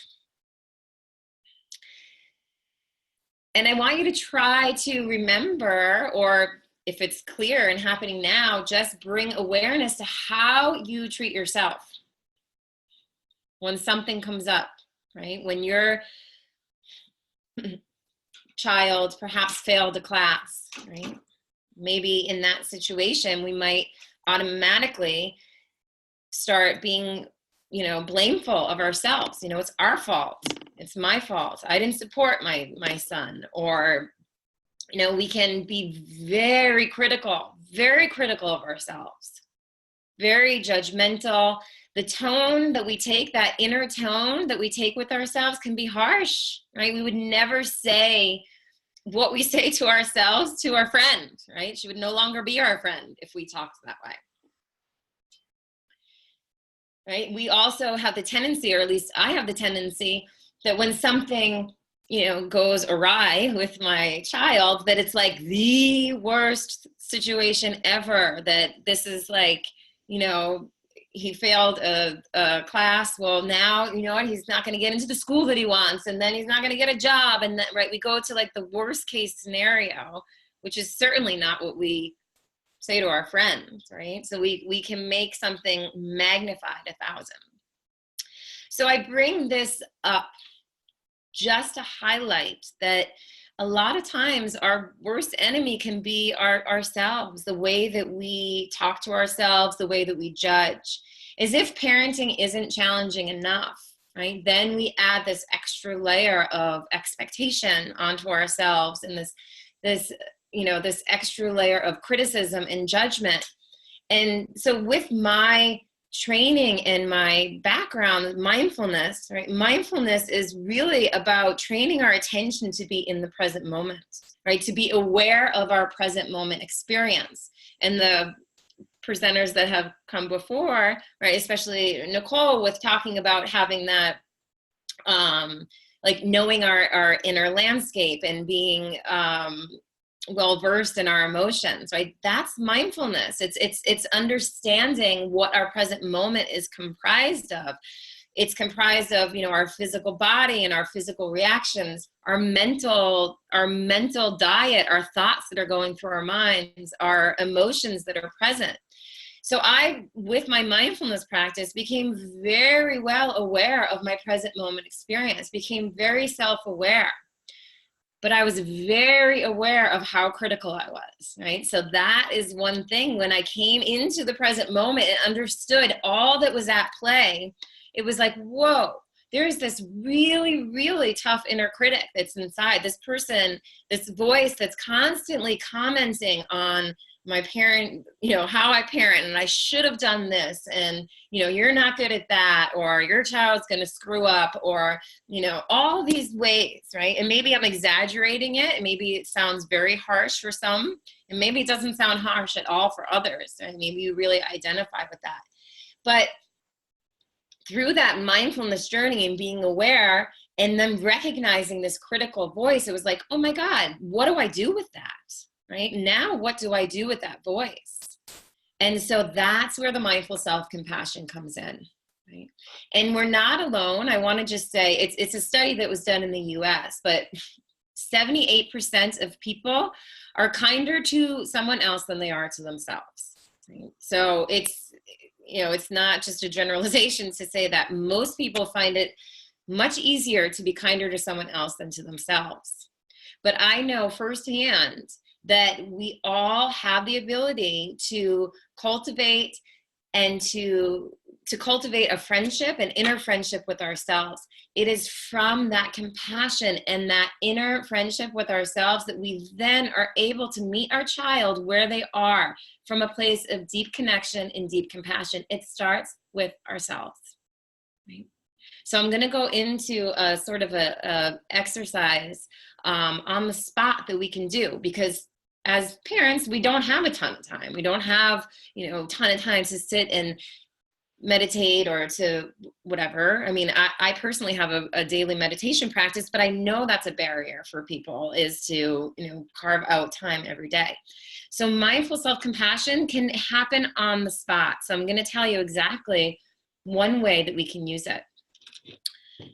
So in the moment, say you have a challenge, right? Say you're in the moment with your child and there's a challenging event that happens, right? Say he or she is throwing a tantrum or, refusing to do something.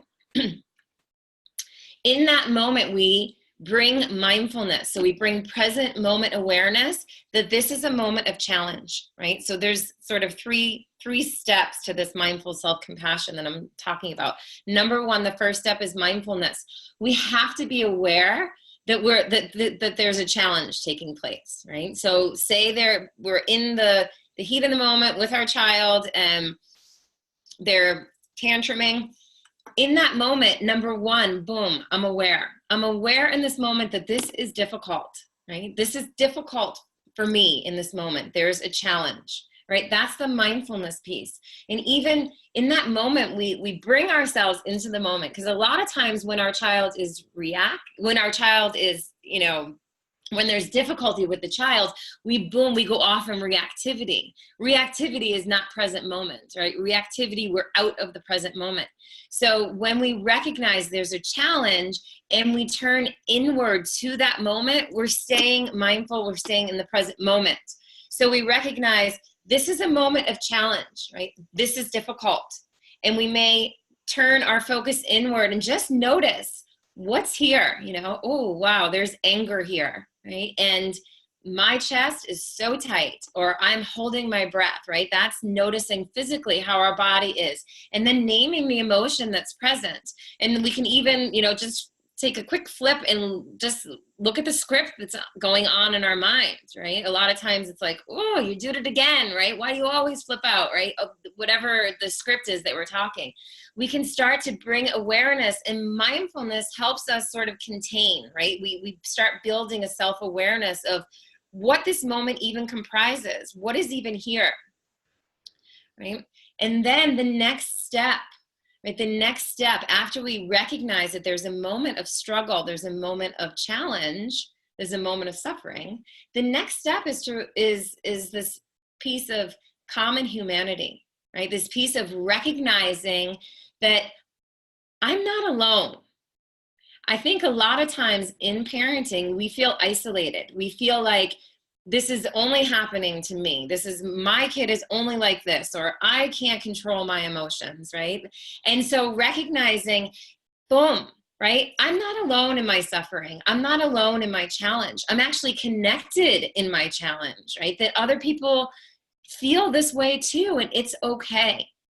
right? So that's the bringing in this sort of connected piece where all of us, right, we can even picture all the moms on this call, all of us connecting, that we all know what it feels like to feel out of our element, to feel angry, to feel out of control, to, right? And we can say, I'm not alone in this suffering. And then the third step is the kindness piece, right? Is where we offer ourselves kindness, whether we feel it or not, because sometimes we just don't feel it. And sometimes it may feel really foreign, but I'm telling you, it's something that we develop over time. So we just have the willingness to, can I be kind to myself in this moment, right? Can I be patient with myself in this moment, right? Taking the action piece of giving kindness toward ourselves helps open our heart. It helps develop compassion. It helps us cut through all of the barriers that are in the way to really being able to connect to ourselves and then connect to our child. So this can sound like, whoa, this is a lot that's happening. How do you do this in the moment? But it's practice. It takes practice and a willingness. It takes an intention and a willingness to be kind to ourselves. And when we recognize that we're suffering, we recognize we're not alone, that everybody else suffers. We all go through these challenges. And can I be kind to myself in this moment? Because not because I want to feel better, because I feel bad. That's why, right? Can I be kind to myself because it hurts?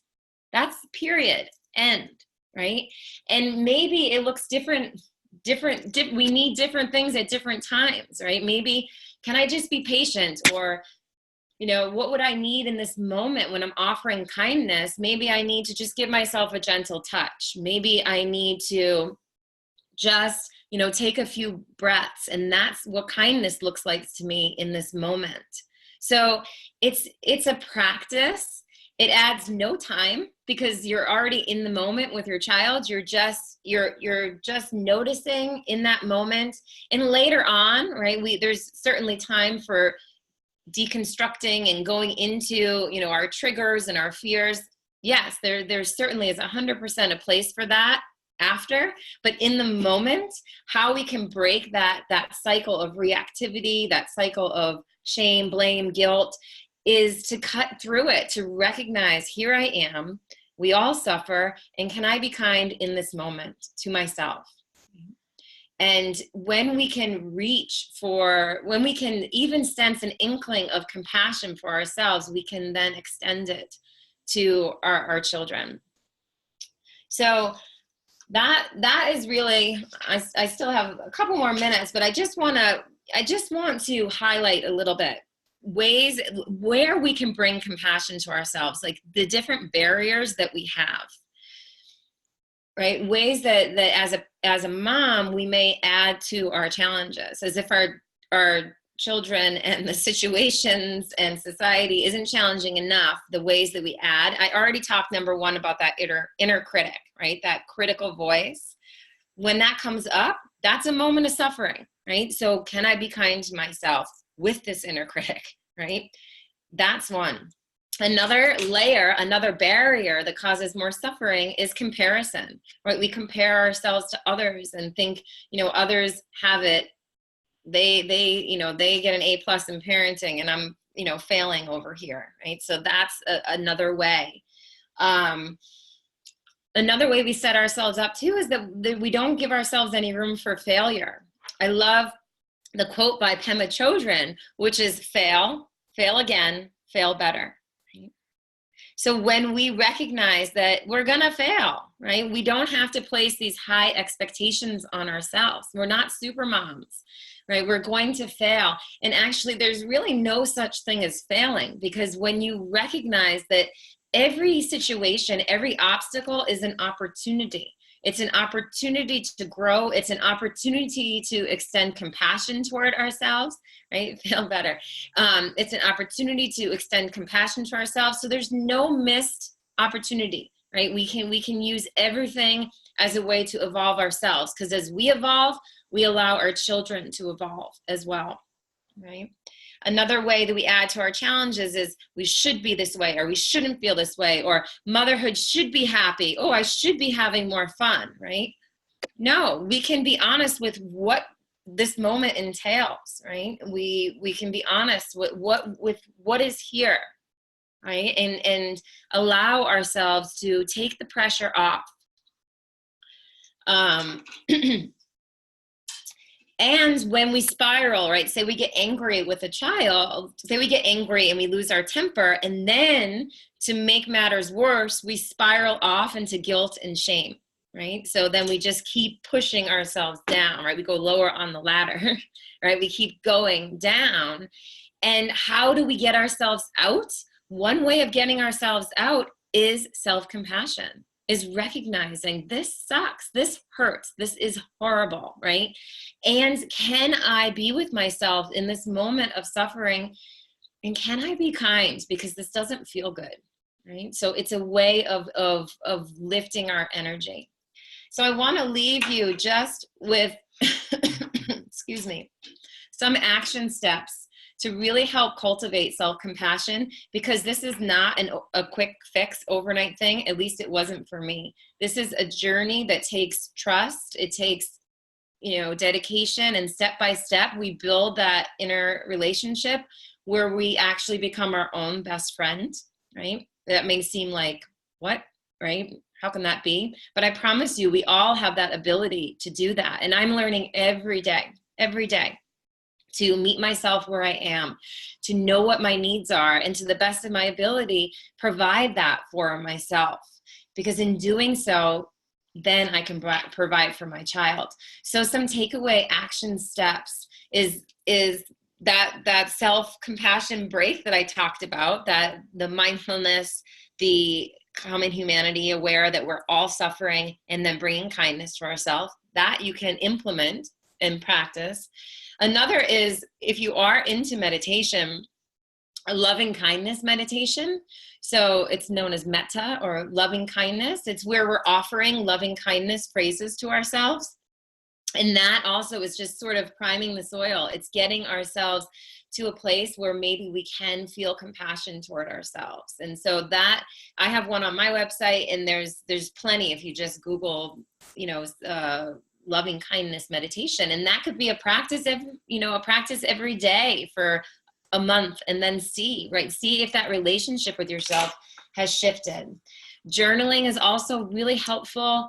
Reaching out for support, right? It doesn't need to be professional, although professional support is a beautiful way to support yourself, but it could just be reaching out for support with friends, right? Being vulnerable with other moms, it gives other mothers a place to be vulnerable too, and together to connect, right? Connect and support each other. And start incorporating things back into your life that start your own small parenting group. That's beautiful, right? That's beautiful, a way to support each other. And I think maybe what Shannon was starting to say about not losing your identity as a mom, really starting to support yourself with things that you like to do that maybe has nothing to do with parenting. Maybe you like, music or painting, or reading books and, fiction books, or whatever it is. Start, really small, even 5 minutes a day of bringing back things that bring you joy, and reminding yourself that your identity is so much greater than just a mom, because that's a way of caring and being kind to yourself. And I'm going to end it there because I'm like 2 minutes over. So I appreciate everyone's presence, and thank you. Thank you, Shannon. Amanda, thank you so much. A lot of light flowing into this live stream. Thank you very much, guys. I appreciate it. And Shannon is back online with us. I will open up questions again, perhaps after Shannon, or perhaps after my presentation. I will see how we go with time. So let's just put Shannon in here. Hold on, I'm just looping my screen. Shannon, I'm going to mute you again. I need muted. There she is. Hey, Shannon, welcome back. Hi. Sorry about that. Right. That will be the Italian weather for you up here at almost 3,000 meters. All right, well, I'm super excited to be back. Let's dive in. So my mission is all about helping mums to see themselves as a woman, to help them, which is probably very different to what the direction of the conversation is, but I really believe that when we prioritize ourselves as a mum, as a woman inside of the parenting dynamic and inside the family dynamic, we thrive. And when we thrive, our kids thrive. And when we thrive, our relationship thrives with our husbands or same-sex couples. And I think that this is a really important element that sometimes we don't think about in terms of how the relationship that we have with ourselves, how we see ourselves, and the things that we want for our own lives have an immediate effect on those that are closest to us, which obviously is our husband and our children. So I suffered from 2 very bad bouts of postnatal depression with both of my kids, and it was a really challenging time. And through the second bout of postnatal depression with my youngest son, Harry, I was forced into a place of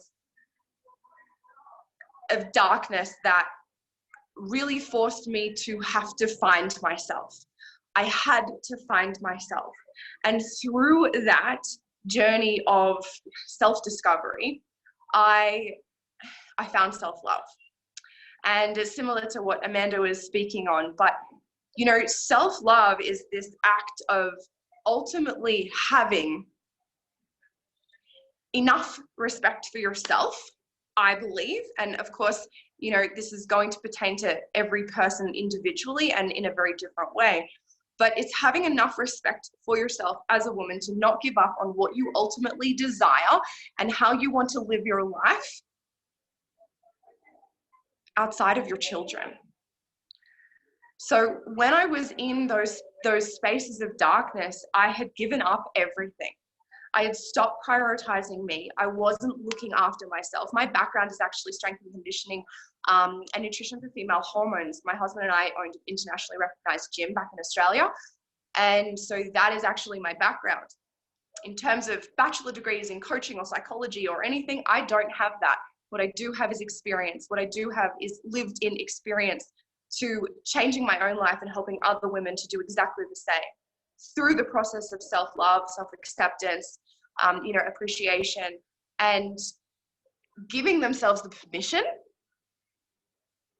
to see themselves as amazing, incredible, magical, like whatever it is for you, to really be able to see yourself as that and stand in that and own that, even with your children by your side. So the reason that this is such a beautiful, I feel like this is such a beautiful conversation that we're having right now, is I watched my mum give up on her dreams. I watched my mum give up on her entire life. And here she is visiting, because my husband is in America, helping me with my 2 kids. She's 62 years of age and she has nothing going on. She put herself aside while she nurtured and developed and, you know, played house inside of our family dynamic. And I appreciate that so much. But what I know to be true is that the more that I lead myself and follow my dreams and show my daughter Millie, who is 6 years old, what it means to be a mum who looks after herself, who eats well, who prioritizes movement, and who follows her dreams, who's up working late at night, you know, ingesting all of this amazing information, spending all this time on calls. Mom, are you getting on another call? Yes, darling, I am. She pops her head in, talking to my clients online. And I love that. I love that she gets to see her mum living out something that fills her with so much passion. And I believe that there are a lot of women, a lot of mums who do exactly what my mum did.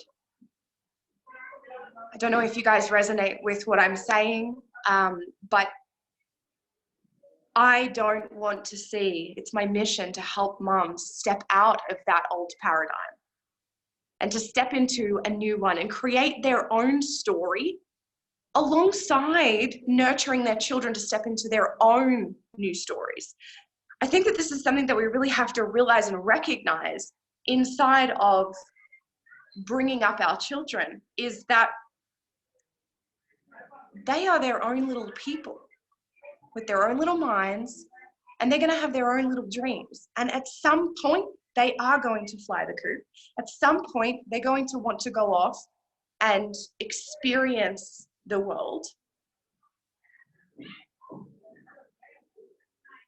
And my hope is that you don't get left behind as a mum, because it's absolutely soul crushing. And I watched my mum do that. And even now, she's here and she has such a negative view on what I'm doing because she simply doesn't understand it. And we've been having these beautiful discussions. She arrived, she flew in from Australia on Monday, so she's only 2 days been here.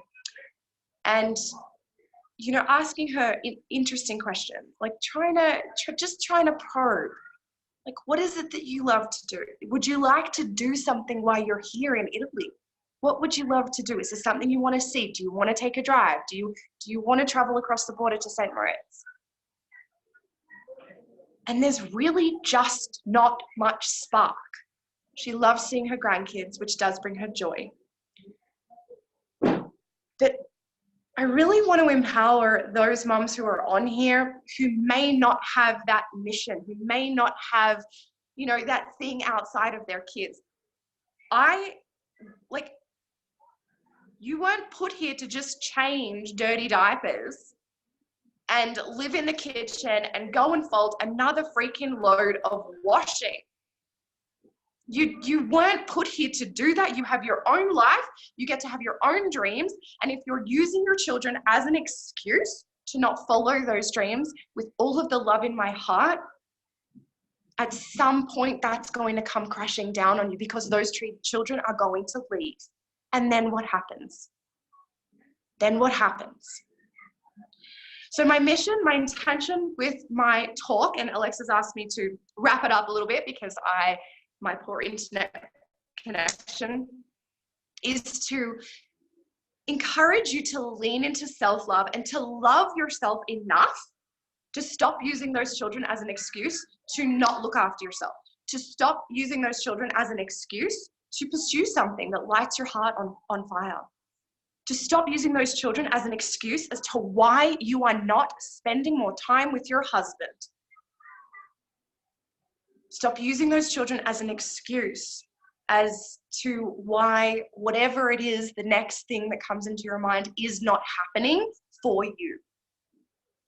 Because what I know to be true after working with so many incredible moms is that when we find them and they learn to love who they really are, their entire world changes. The connection, the intimacy improves with them and their husband.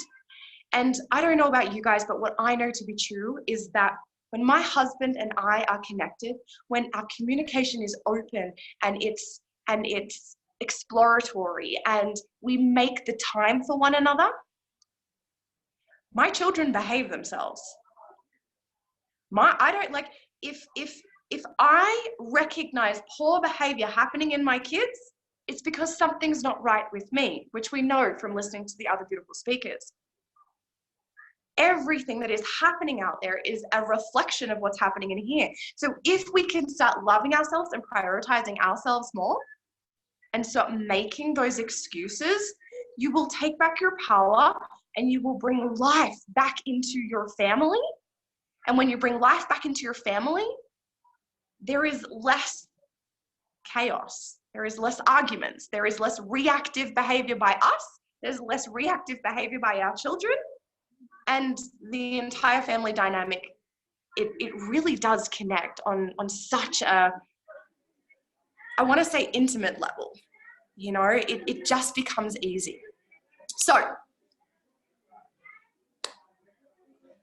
a couple of questions that maybe you can journal on if this is something that you like to do. If it's not something that you enjoy doing, something that I like to give to my clients is actually voice memo themselves. I love to, you know, because when you hear yourself speak, you know, the things that you're saying really connect to you on a deeper level. I don't know if any of you have experienced that, but, you know, that's something that I do prioritize, is voice memoing myself. Like I'm in the car, or, you know, I'm on a walk, and then I'm getting these beautiful downloads of things that, you know, thoughts. And when I take that into my voice note app on my phone and then I listen to it back, it really hits home.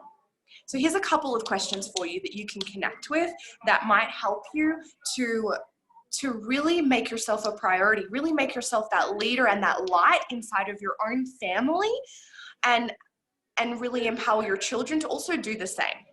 So question number 1 is, what is your story? Like, what brought you to where you are today? How did you get to become a mum? What did that mean for you to become a mum? You know, what was it's really interesting because I never planned on being a mum. I was studying at university. I actually fell pregnant on the pill.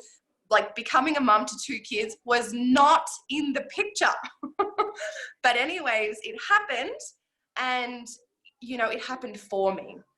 So what is your story? Because I think when we connect to what got us to where we are, we have the ability to really shine a light on where we want to go. So if you're not clear on what you want in terms of who you are and how this looks in the family dynamic, then get clear on your story, because, you know, there will be snippets inside of that you can pull from to potentially spark something that you might like to start to invest time in. Maybe you want to invest money in. Maybe you want to, you know, I don't know. It's going to be specific for you. Who were you before your kids? Who were you? Because a lot of us aren't the same person once we have kids. So who were you before kids? Did you love her? Did you see her for who she really was?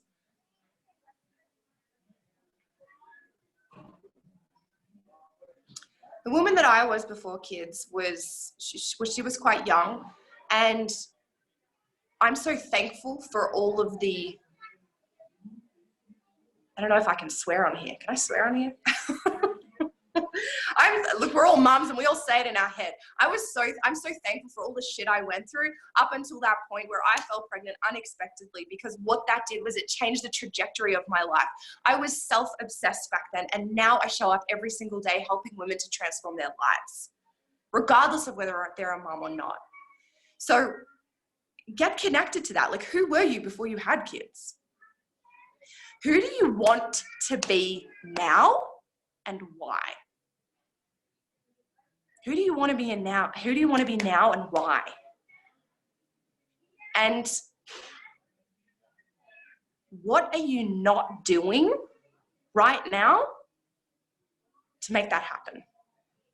What are you not doing right now to make that happen?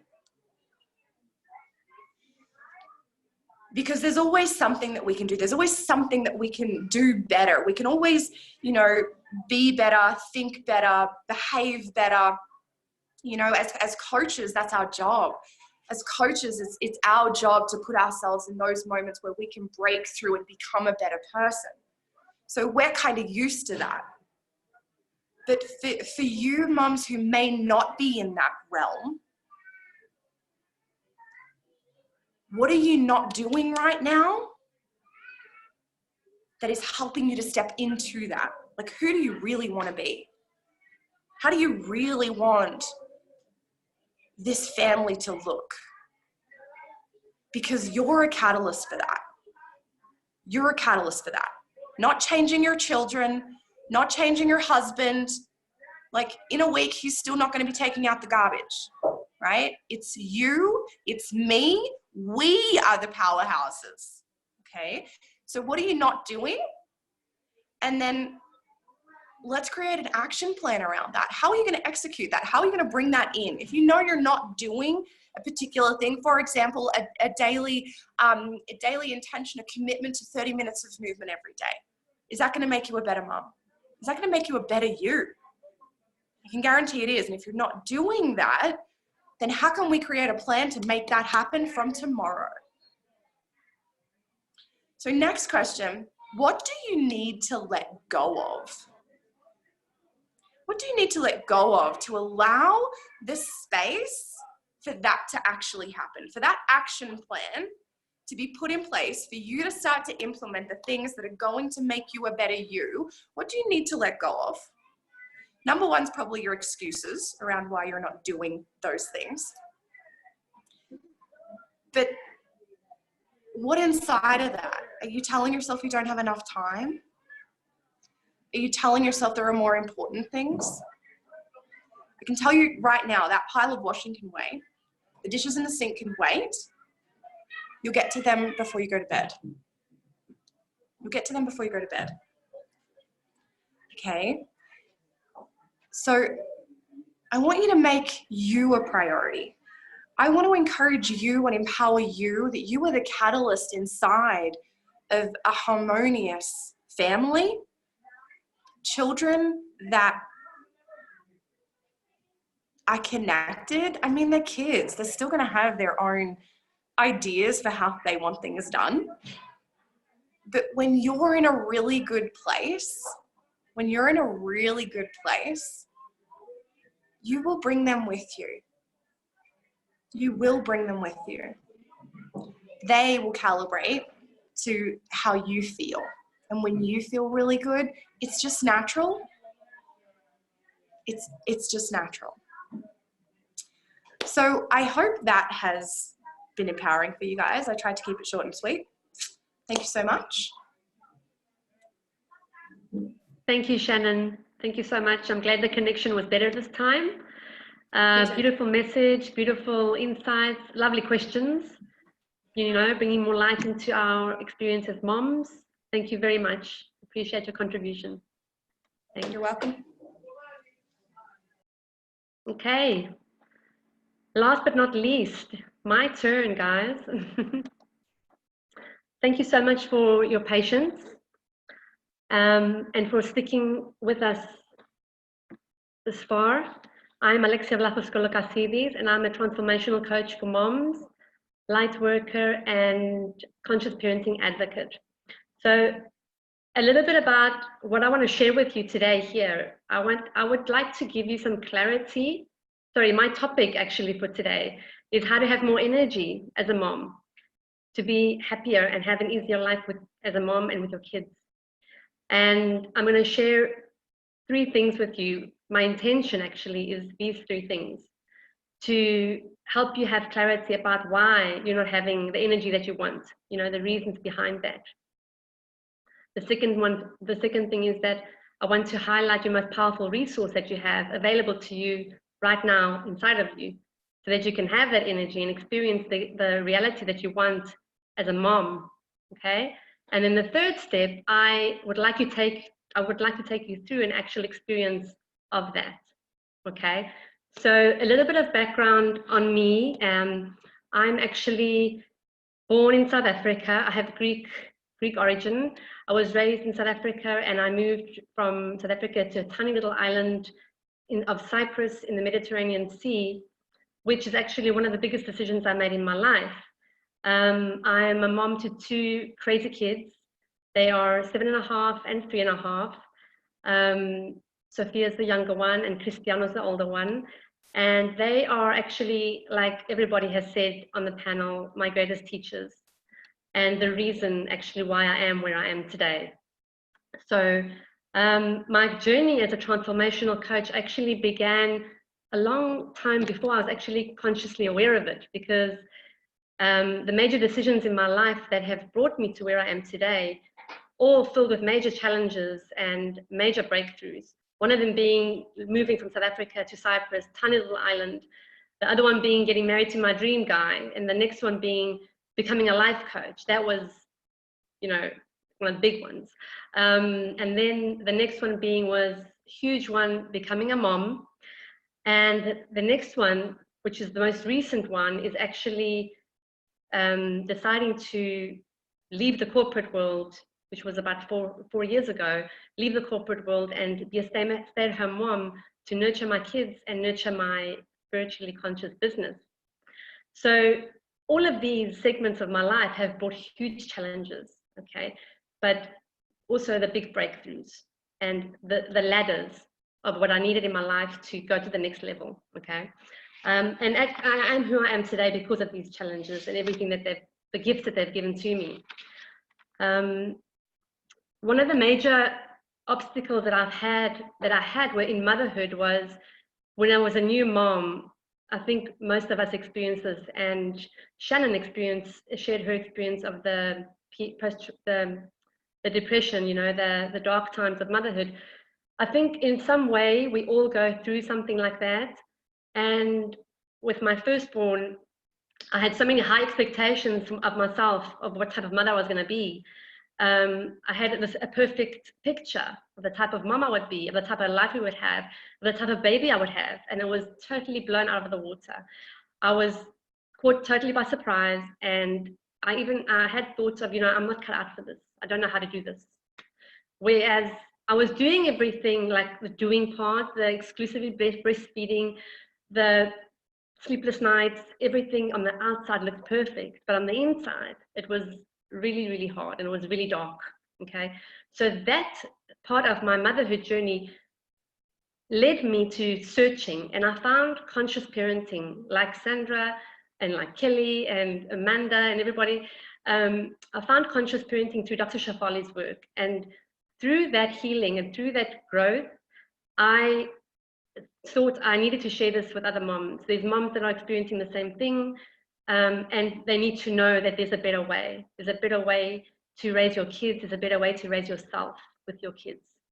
So I began incorporating conscious parenting into my workshops, and then I had my second born, and things took a back seat again, and now she's at an age where she's more independent, and I'm free to do the work that I'm doing now, which is truly, truly divine work. Okay, so I know that everybody's got dreams, and I want you moms and everybody, all women, to know that all dreams are possible. If they are inside of you, it means they've been planted in you for a reason, and you actually have a responsibility to make those dreams a reality, okay? You will come up with challenges, you will come up head to head with your deepest, you know, darkest secrets, and that's okay, right? I'm going to show you why we are where we are today, why you as a mom experience life as a mom as you're experiencing it today, on the topic of being low in energy, on the topic of not, you know, having that, not experiencing your motherhood journey as you'd like, okay? So first of all, how do we experience reality? Our reality is experienced through our senses. They are the gifts that we've been given to experience our reality. And just quickly, I'm going to just give you a quick, basic understanding of how a projected reality gets, you know, on the screen of our life. So we pick up all these data from our senses. It's billions of data, billions, but we only get to experience a very tiny amount of that, because everything gets filtered through our belief systems, through our conditioning, through your experiences in your past, your emotional imprints, and all that wiring that's already happened on the inside from your childhood up to where you are now, okay? So we're talking about beliefs, we're talking about values, we're talking about your needs as a human, that type of thing. These are all your filters. So you're collecting all this data, which is actually pixels of information. You don't need to worry about all this, but just to understand that what you see is not really reality. It's just a projection of your own, what I'll call my reality, okay? So all your beliefs, all that, it's like a mechanism. Imagine you're holding a cup of beach sand, right? And you got to get this beach sand into a tiny funnel just to fit a tiny little petri dish at the bottom. So there's a lot of beach sand, okay, billions of little grains, and you're pouring it through the tiny funnel. In the tiny funnel, it's got a little mechanism of shapes and sizes, and only those specific sizes that are in the cup will fit through that funnel, okay? So the shapes and the sizes in the mechanism are actually your belief systems, your conditioning, your values that are already inside of you, and they're working, they're conditioning you, they're your programming, okay? So the beach sand goes in, but only the ones that's got a special shape. I know beach sand has only like a grain shape, but just imagine these stars and circles and squares, okay?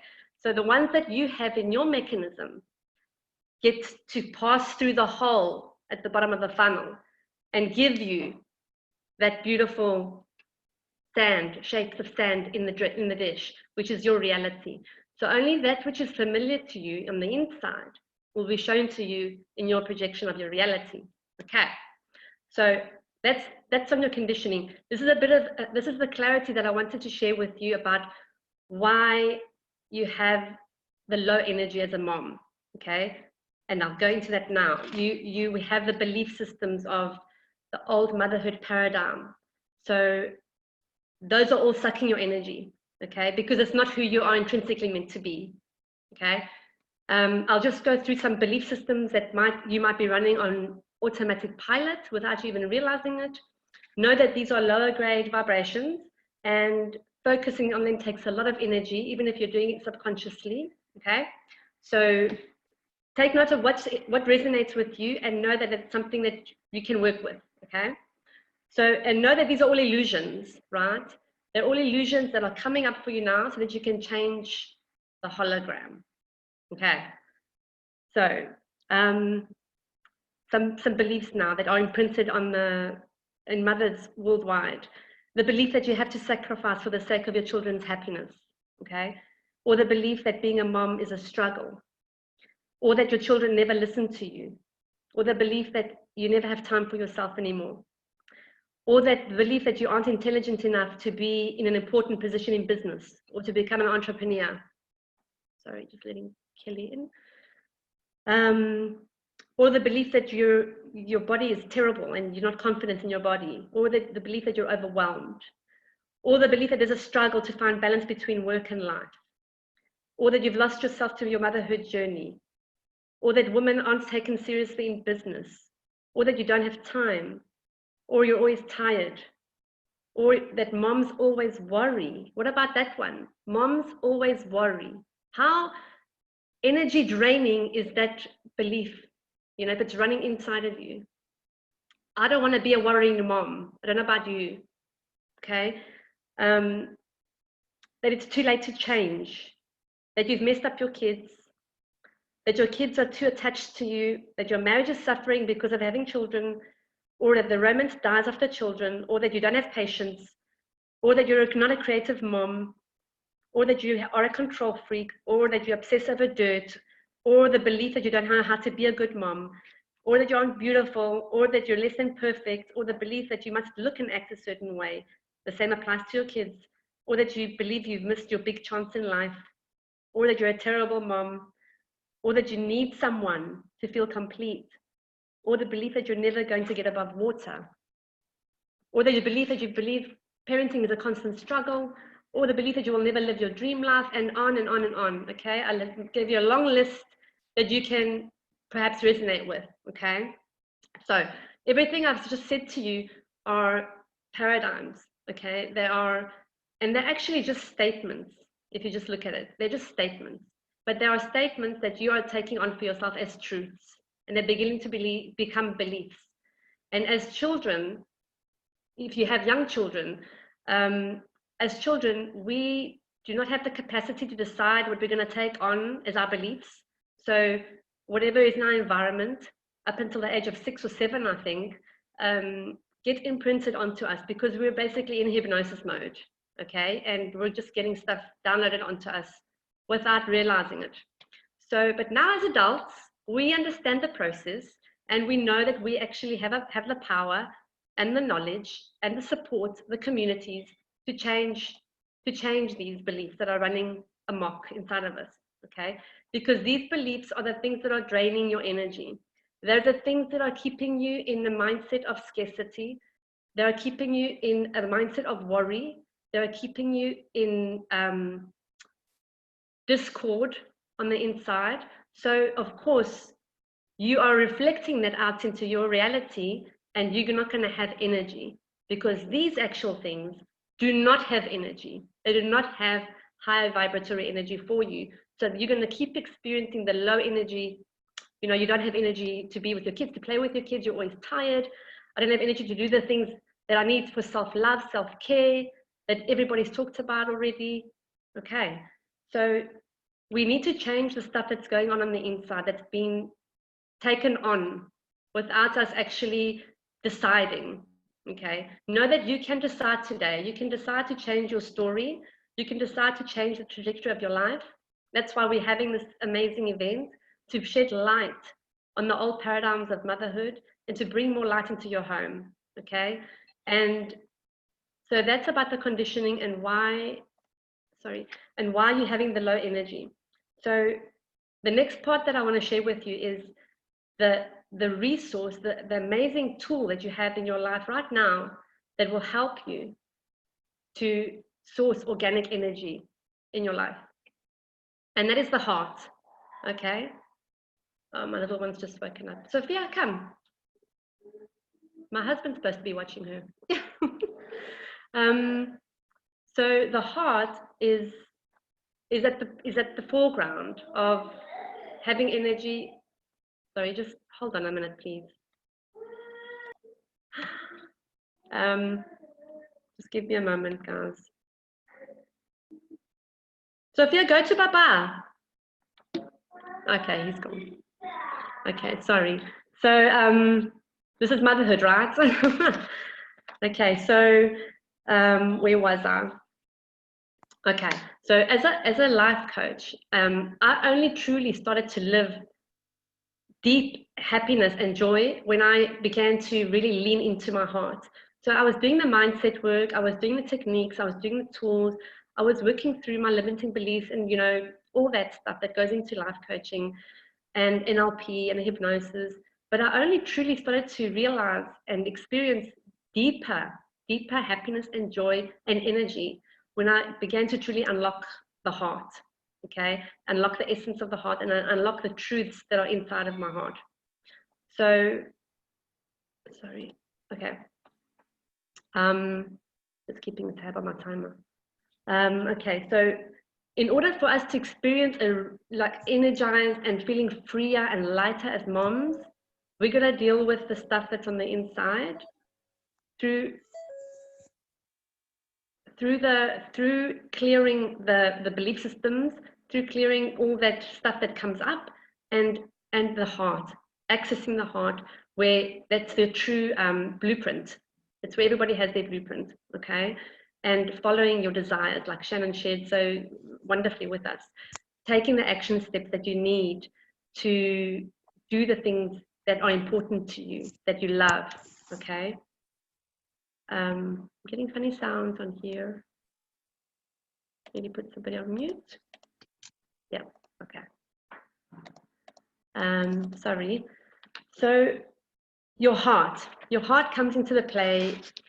It is at the center of everything, okay? When you live from your heart and you filter, you have a lens about every experience in your life, that even the dark moments actually have a gift for you. When you're living through your heart and you have that lens open through all your experiences, you are much more able to, maybe, how can I say, not spend so much energy in the dark moment that you're in. So you're allowing the process, you know, the pain, the emotions, the whole journey to unfold as it should, okay? While understanding deep inside that there is something here for me now. In this moment, there is a gift for me. I might not see it right now, but you will in a day, in a week, you're gonna go like, oh my God, okay? But that requires, you know, that the openness of your heart, the openness and the willingness to listen and to surrender, okay? Okay, so, and this is actually the only way you can source real sustainable energy, through the joy and the connection of your heart, which is what Amanda said, you know, yourself, having that connection to yourself, being your best friend, all right? And also your heart is your connection to your soul, which is connected to source. So when you're connected to that line, when you're connected to that source, you're getting energy. Okay, you're connected to source. So what better way, right? And now I want you to know that the mindset is important. Okay, your mind is like your roadmap. Okay, but the roadmap is going to come with obstacles and challenges, mountains, boulders, bridges, whatever. Your heart is actually your compass.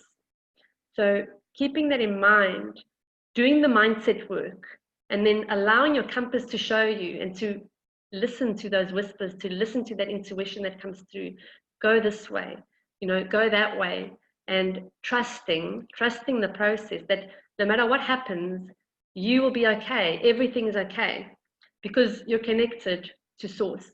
You're connected to the higher power that actually, has your back. Okay.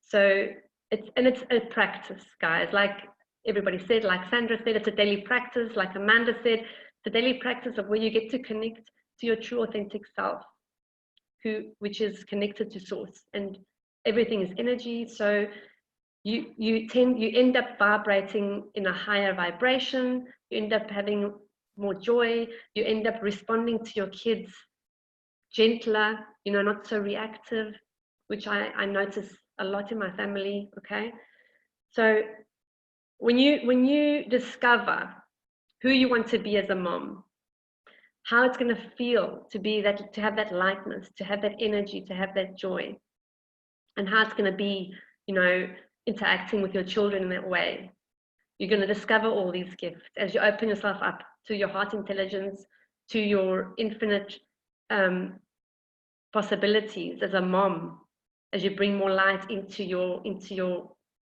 self. The more light you bring in, the more light you can give out.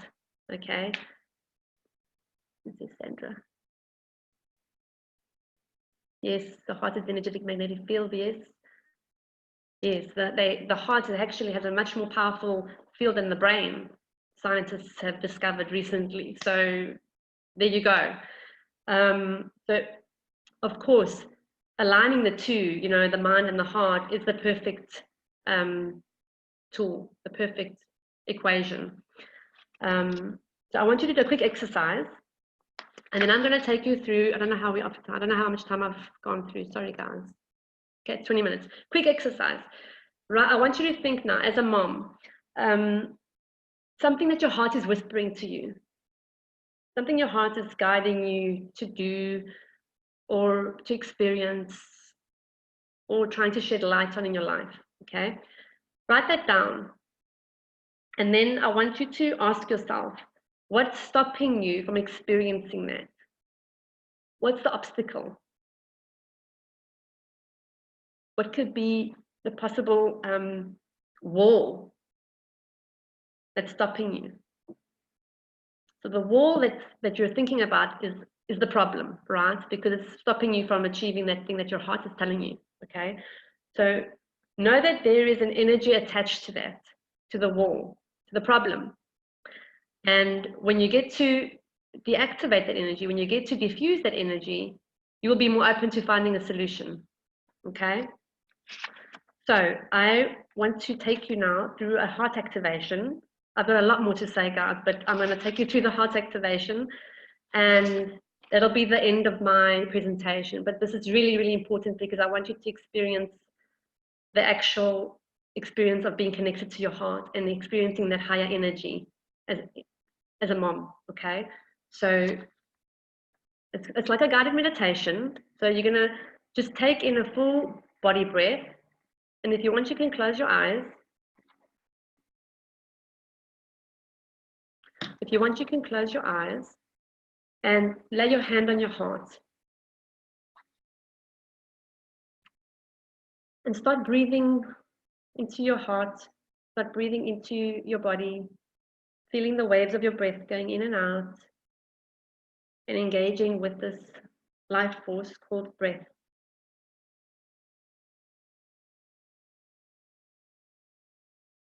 Take a few deep breaths there.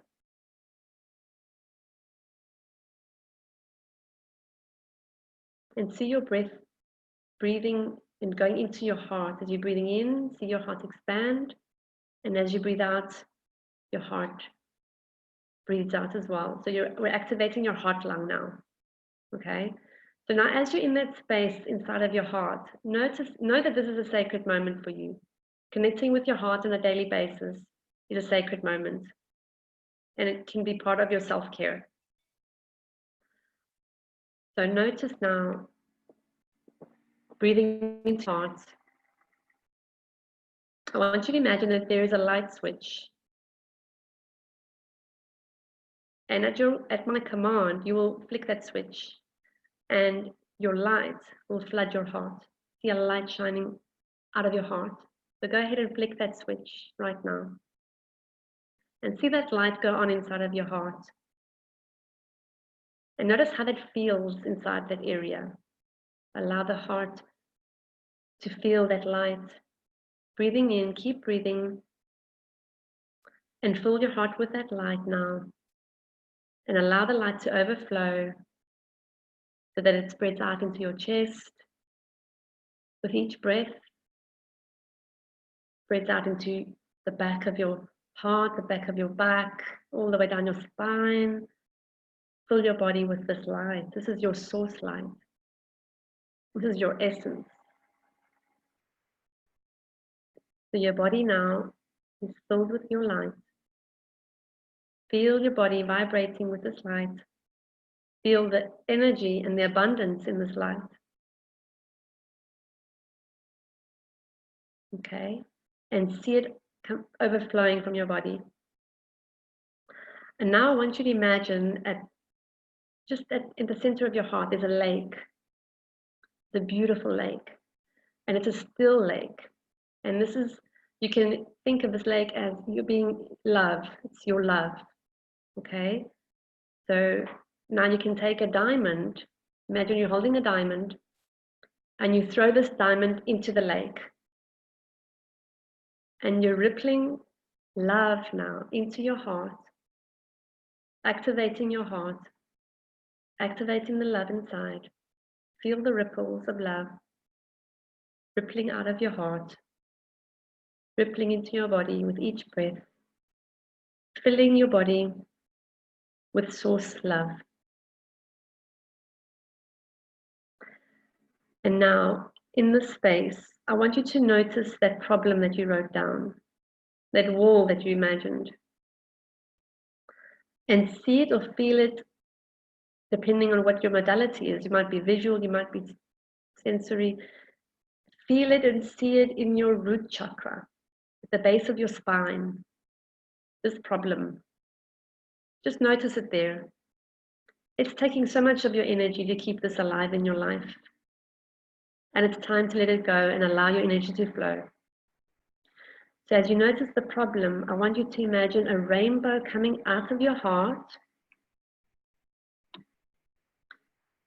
Remember as a child, and even now as an adult, when you see a rainbow, how excited you get and the energy that it fills you with. So imagine this rainbow now, just pouring out of your heart. It's vibrance, it's excitement, it's joy. And see the rainbow creating a bridge from your heart to your root chakra. And it's attaching itself to the problem, to that wall. And as the rainbow locks onto that problem, your heart is pumping now the rainbow's light through and into the problem, and almost like filling it up with rainbow energy and diffusing it. Almost as if the problem has now disappeared into the rainbow and it's no longer there. So your rainbow now has filled your root chakra. Feel that excitement, feel that joy, feel that flow in that area of your body. Playfulness, excitement. Feel the rainbow loosening up anything that has felt tight in that area.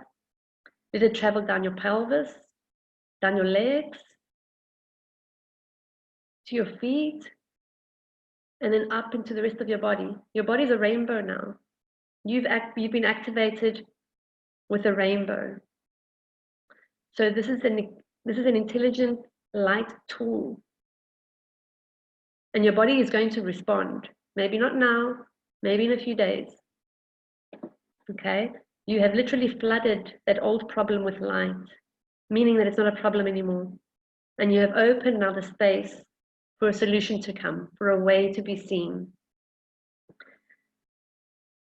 Through the love and light from your heart and the rainbow. Because love truly is the bridge. Okay? So stay in that space as long as you want, or you can come back to the room when you're ready. I hope you enjoyed that. I hope it was of value to you. And that is the end of my presentation. Thank you, everybody. If anybody has any questions, thank you, Amanda. Any questions for Amanda, for Shannon, and for me, you can put them in the chat box right now. We will respond. Love you, Kelly. Thanks, everybody. So just a quick, I'm going to unmute you all. Just a quick thank you to everybody. And for the viewers that our guests have that, joined us, thank you so much.